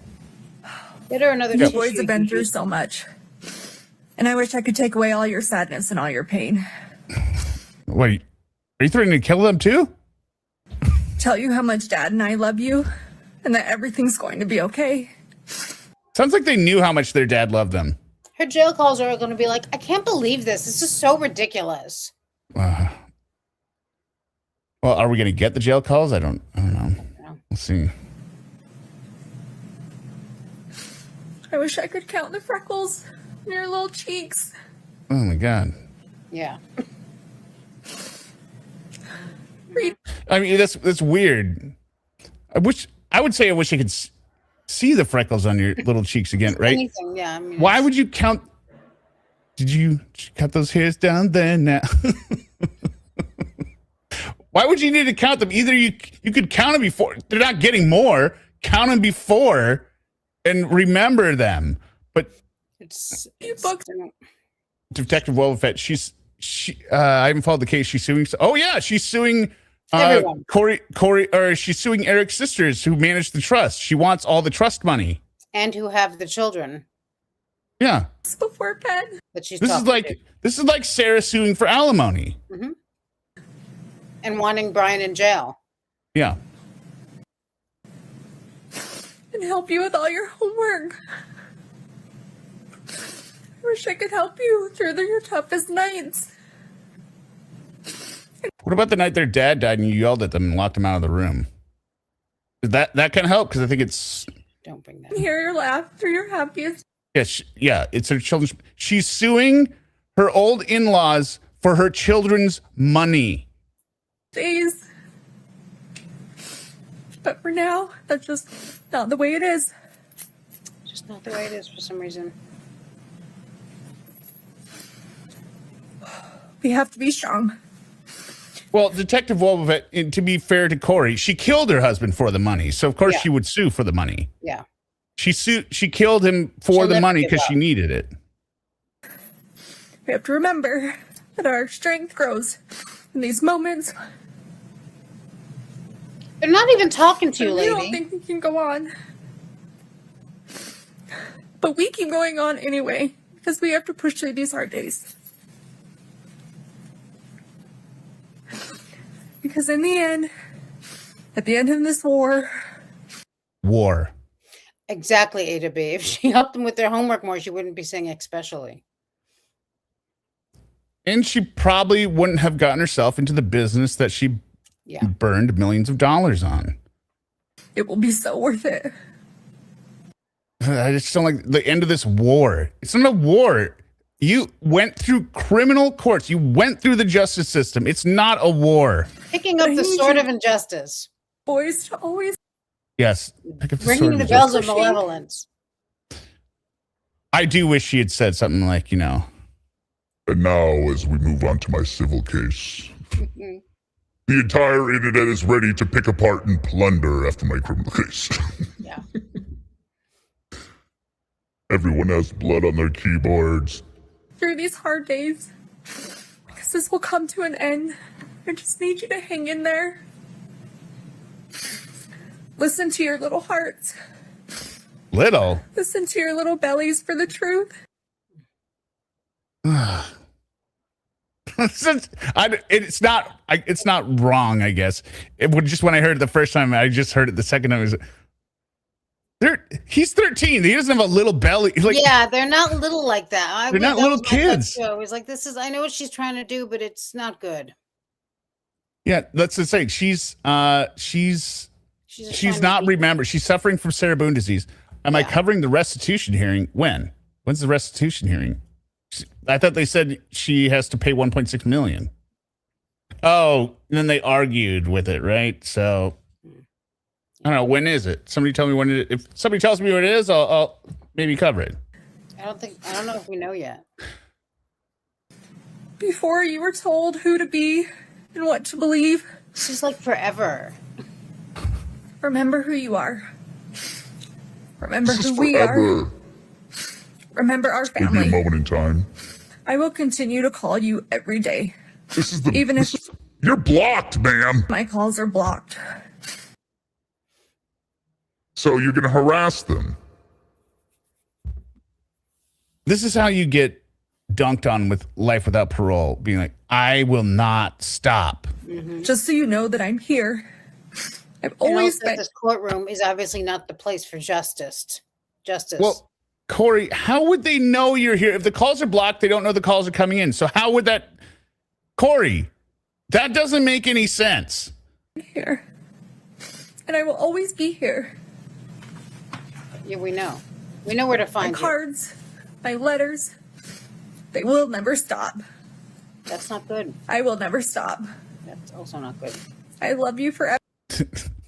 I can only imagine Wendy is on the, or Kathy's on the right. She's turning to me like, oh my God, don't say that. Don't say that. Why did you just say that? Mom, They're both moving him like, stop. Yeah. Oh, I cut off her last word. you know that I'm here. I've always been here. And I will always be here. Keep My phone cards, on and My with. letters, they will never stop. I will never stop. I love you forever, Mom. Foremost. That's cool. Why did they need to know all this stuff about the justice system? If she ends it like it's a letter. What? This whole thing was just terrible. That's all you're. All right, now let's hear the sentencing. And it's only the second half where he goes through, it could be this or this or this. Boom, eat it, Kouri. Suck a The potential impact on the survivors of the tragedy created by Kouri Richins. Most importantly, Eric Richins' 3 sons is more difficult to predict. On one hand, if the court sentences Ms. Richins to life without parole, one or more of those young men may come to resent that the court eliminated I mean, they let Daryl Brooks go on for 2 hours, so. any opportunity they might have in the future, decades into the future, to express an opinion as adults with substantial life experience about whether their mother should, for example, be allowed to die with dignity. On the other hand, if the court sentences Ms. Richins to 25 to life, one or more of those young men may... You scared you, Auntie Trishy? I was never scared. I knew what I was going to be. I was never scared. Oh, no. I just thought it was funny. What? So, go on. When I made a post yesterday with the text, I thought it was funny that she was like dumping gasoline on the fire. I was like, no, she's going to get life. Oh, but I was like, well, why would you do this? Like, at least give yourself a chance. Maybe it won't be life. I was not nervous at all. Then the next 30. Just like I was not nervous about the outcome. Remember, I said the options were guilty, guilty, guilty, or hung jury, innocent, or immediate retrial. Yeah. Restitution hearing is July 31st at 1:30 p.m. Maybe. I'm more nervous about that Koenig guy. Although I think he will get as much of a sentence as he can, but I don't know. It's why, bruh. Who knows that? What's out there, bruh? That judge, I have faith in him. I didn't have faith in the jury, but I do have faith in him. Yeah. 30 years questioning why the court failed to protect them from the prospect of the person who murdered their father being released from prison at some time in the distant future, perhaps when they have families and children of their own. The court... Yes, now she's looking down and be like, oh, okay, well, that line of I will never stop probably didn't help me if that's what he's considering. And looking side to side. Contemplation of how those young men may come to feel about today's decision some 30 years from now comes from a place of genuine concern for them and humility regarding the court's inability to predict the future. Sitting here today, it is simply not possible for anyone, not even those young men, to know how their view of this case may evolve over the next several decades. My hope is that every person affected by Eric Richins' death will, over time, find their way to a state of peace. As for today, the court's duty is to make a decision, a weighty, long-lasting decision based on the best information available today. And the bottom line is this. Kouri Richins was convicted unanimously and beyond a reasonable doubt of attempting to murder Eric Richins, her husband, and the father of their 3 children. And then, having failed in her first effort of spending the next 17 days not changing course, but doubling down, that's really preparing to try again, and ultimately completing the act through the administration of poison. And for what? Money. All for pecuniary gain. She doesn't like that. You see her eyebrows go up? Yeah. I did it for money. I got nervous at first when he said, I had forgotten about the attempted murder thing. When he first said for attempting to murder, I was like, attempting to murder? What are we here for? And I was like, oh, yeah, good. Well, I like the way he says it because I think he planned it. Like if some of you out in chat, and I'm not blaming you, like you were nervous at this point. Hopefully, Kouri had some like hope. She was like, oh, okay, yeah. Maybe. I just didn't expect him to even mention the attempted, I guess, because I had forgotten about it. No, the attempted it's the big part. Like once she tries, No, it's perfect. It wasn't like, yeah, you can do over and be like, oh my God, what am I doing? Or like, oh my God, what did I do? No, she tried it and then she tried it again. A person if convicted of committing that sequence of acts in that way and for that reason, and who causes the absolute tragedy that has befallen Eric Richins' sons and family. A person convicted of those things is simply too dangerous to ever be free.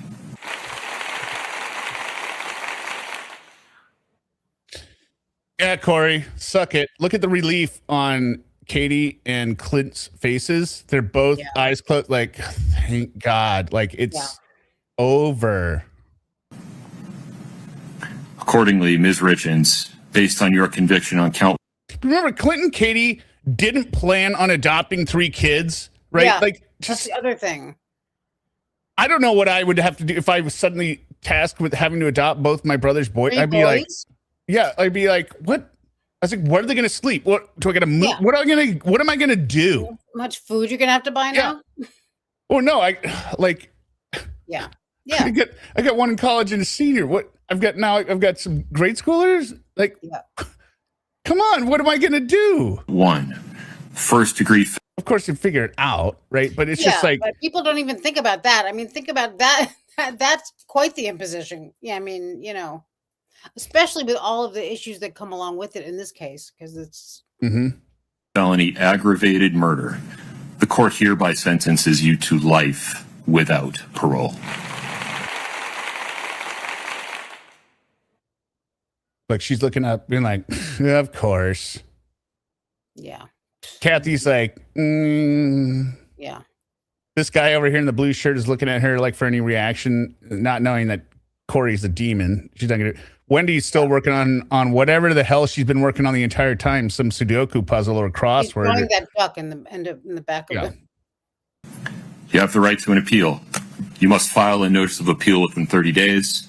You have the right to be represented by counsel on appeal. That's it. Well, happy birthday, Eric. Not happy birthday, Eric. Anyone wanted to be spending it, but here we are. I think it was great. It was on his birthday. Like, it highlighted it that much more of the victim, right? Because usually the victim. Had the feeling that she forgot it was his birthday. She was like, I thought it was the 15th. I think I saw her do some reaction when somebody said it on another one, being like, obviously. Yeah. Like that was the reaction. She was like, yeah, everyone knows that. Well, thank you. Do you have any final thoughts? I mean, we might do a part 2 and cover some more of maybe some of the lawyers, but we'll see. I mean, I'm planning on the RSO stuff from Lauren this weekend. Okay. I don't know. What did you think overall? I mean, I thought it was a lot. I thought it was a lot like the whole trial. The defense team is horrible. They waste a lot of time on nonsense, making themselves look even worse and their client. And she's an asshole. Yeah, even at the end, speaking of wasting time, they wanted to put in a motion for a new trial, but then they wanted 90 days. And Bloodworth is the statute says 14, that they just thought of it right now that they're going to put in a motion for a new trial. They've had 53 days. So they should be prepared for this. But this is also what amazes me is, to me, it's obvious at this point that they have nothing, but they're doing that thing that usually just criminals do, which is like, you don't know, and there's a whole thing, and they can never explain it, but they're always like, there's more, the things I could tell you, you know, like. Right. And that's kind of the other thing, right? They complain about the state leaking this stuff, and they couldn't get it in. Okay, well, go ahead. Everyone thinks she's innocent. Leak the silver bullet that you was unfairly withheld. Right? That you say the entire county is corrupt or whatever. You can get an interview because they'll, if you have actual evidence of what it is, Dateline, Nightline, 2020, Absolutely. anyone Also, would do an interview in a heartbeat with you. And when you're in the courtroom, if you argue it and you can get it, I mean, it happens. Sometimes people are innocent, and the arguments are very different than this nonsense, including that one interview they did where they were like, we're going to prove the blah, blah, and then they were like, we rest. That's it. The end. Right. And I don't understand how they're all three of them are still being like, yeah. The tragedy is this client is actually innocent. Mm-hmm. Like, just like, what are you doing here? What do you do? What? Yeah, I don't think they don't know what they're doing. It's nonsense. It's ridiculous. I mean, and they're blaming it on the court, you know, like, really? Do a 48 hours. Do 40 hours, tries its best to make it seem like, oh, do anything. Say something. Right. You had the whole trial, regardless of what you're saying went on there. There are things you could have said, anything, instead of just berating that poor woman, Carmen, and everyone else who walked in there and embarrassing yourselves. Yeah, the problem is, you know, if they put on their evidence, quote unquote, the state has the ability to, you know, challenge it, and it falls apart at that point because right. But they're, you know, they're still, it's ridiculous. And again, this is the classic one that people. I mean, there's still people even in the I was in, because East Idaho News, I was watching their audio messed up, so I switched feeds. Half the people in there being like, "Oh, this is totally the sister's coach. This is so bad." I'm like, based on what? Like, what do you? If you have this view of the world, okay. Wait, let me read Robin the Idiot Pro. Her whole family has been talking to the media about how Kouri is the object of a grand conspiracy. Here's my challenge to those people that think like that. What do you think? What kind of world do you think you live in? Like, what does the county and the state have to gain by making up a case about Kouri to challenge her to send her to prison? Why the state? You could see based on the bill, it costs the county like $1.3 million. The county is applying to the state for, you know, funds to refill their budget because it was all blown on this case, right? How does that make sense for them? They're not getting the $1.3 million. They're just doing, like, if they're working, they're getting their salary, right? Nobody's getting all these payouts, these comps, these handouts. If anyone did, it's Wendy and it's Zelda and Gungan. Those are the ones that got paid for free for this farce of a defense. Right. So, and like we said, this is not just one crime. This is a woman living a whole criminal lifestyle. Right. There's there's like, she's Kouri Richins. I've said it before. I'll say it again. Kouri Richins. Yeah. Exactly. She's not doing. And now we find out about the pets. I want her to get the death penalty now. Right. Right. So I mean, just consider, like, what I know people like to believe conspiracy theories. It's just like, why would anyone do this? It would mean literally, again, and this is a lot like with the 9/11 conspiracy. It would have to mean that everyone involved in the conspiracy, which would be thousands of people, are evil. Yeah. They're literally evil. None of them have a conscience because they all, okay, let's do it. Air traffic controllers, they lied. Everyone else lied. All the eyewitnesses, they all lie. They all lied because they have no conscience, nothing. It took 2 trials and a courtroom that really was almost impossible to find justice in, totally corrupt. But even Karen Reed was adjudicated not guilty because they fought a fight. They had a case. So, yeah. All right. This was fun. Thank you, Hear Me Out. Thank you for being here, Suma. Thank you. For the multi-stream. You got the multiverse. Check us out this weekend. Probably we will be covering it's going to be 2 streams. I'm going to restream, like I said, the night 26, the first part, which is already out there, but I clipped it up a little bit. Here's the part that, remember I was texting Derek last night? He said, I can't believe we forgot this one. You know what we forgot? The story about sucking his. We didn't call out that wasn't in his workbook. Oh, right. And I was shocked when I was like, how did we miss that? How did we miss that he didn't bother to mention what he claims to be the most disgusting thing ever? Because he put in the fondling, but he didn't put in the other stuff. So yeah, I don't know. Check out Suma's channel. Go ahead and subscribe to her. She's on her way to 1 billion subs. Check out the playlist in the description of this video. All of these episodes are pretty much the same format. regardless of the subject, they're all entertaining. Okay. All right. We're going to go with Kayla outro just because it's the best. It's fun. It'll lift our spirits. Yeah. All right. Good night, everyone. Bye. Yeah. Kayla Marie. Come on. No, you might. Little baby girl, right? Here we go. Come on. Kayla Marie. You know you are my precious baby girl. I swear I love you just so much. My little princess. My little baby girl. Let's just have sex. Now listen to me, Kayla, miss. The penis wants his girlfriend now. Miss vagina between your legs, Kay. So tell me, did you count? Did you count those hairs down there yet? Or were there too many for you to count? Cause Kayla, if there are, I mean they just might be okay. As long as you promise to taste my wine. The white stuff that comes out of a grown man's penis. Tell me, Kayla, do you know what it's called? Because you have it too. It drips out of your vagina. When you get excited and I'll taste it. I wanna taste your cum, your 13-year-old cum, Kayla. Eating is what it's called when a man licks all up and down your pit. It's gonna feel oh so good for my precious little baby girl princess. I'm gonna pick you up and throw you in my white Dodge Ram and take you with me to my apartment. As soon as we get in, your clothes will come in all precious. But it's gonna be like, what the fuck? Get on the floor, Kayla. Free squad in this bitch for real. Free squad in this bitch for real. D-Mac, that's my name. I stay strapped with that razor cane.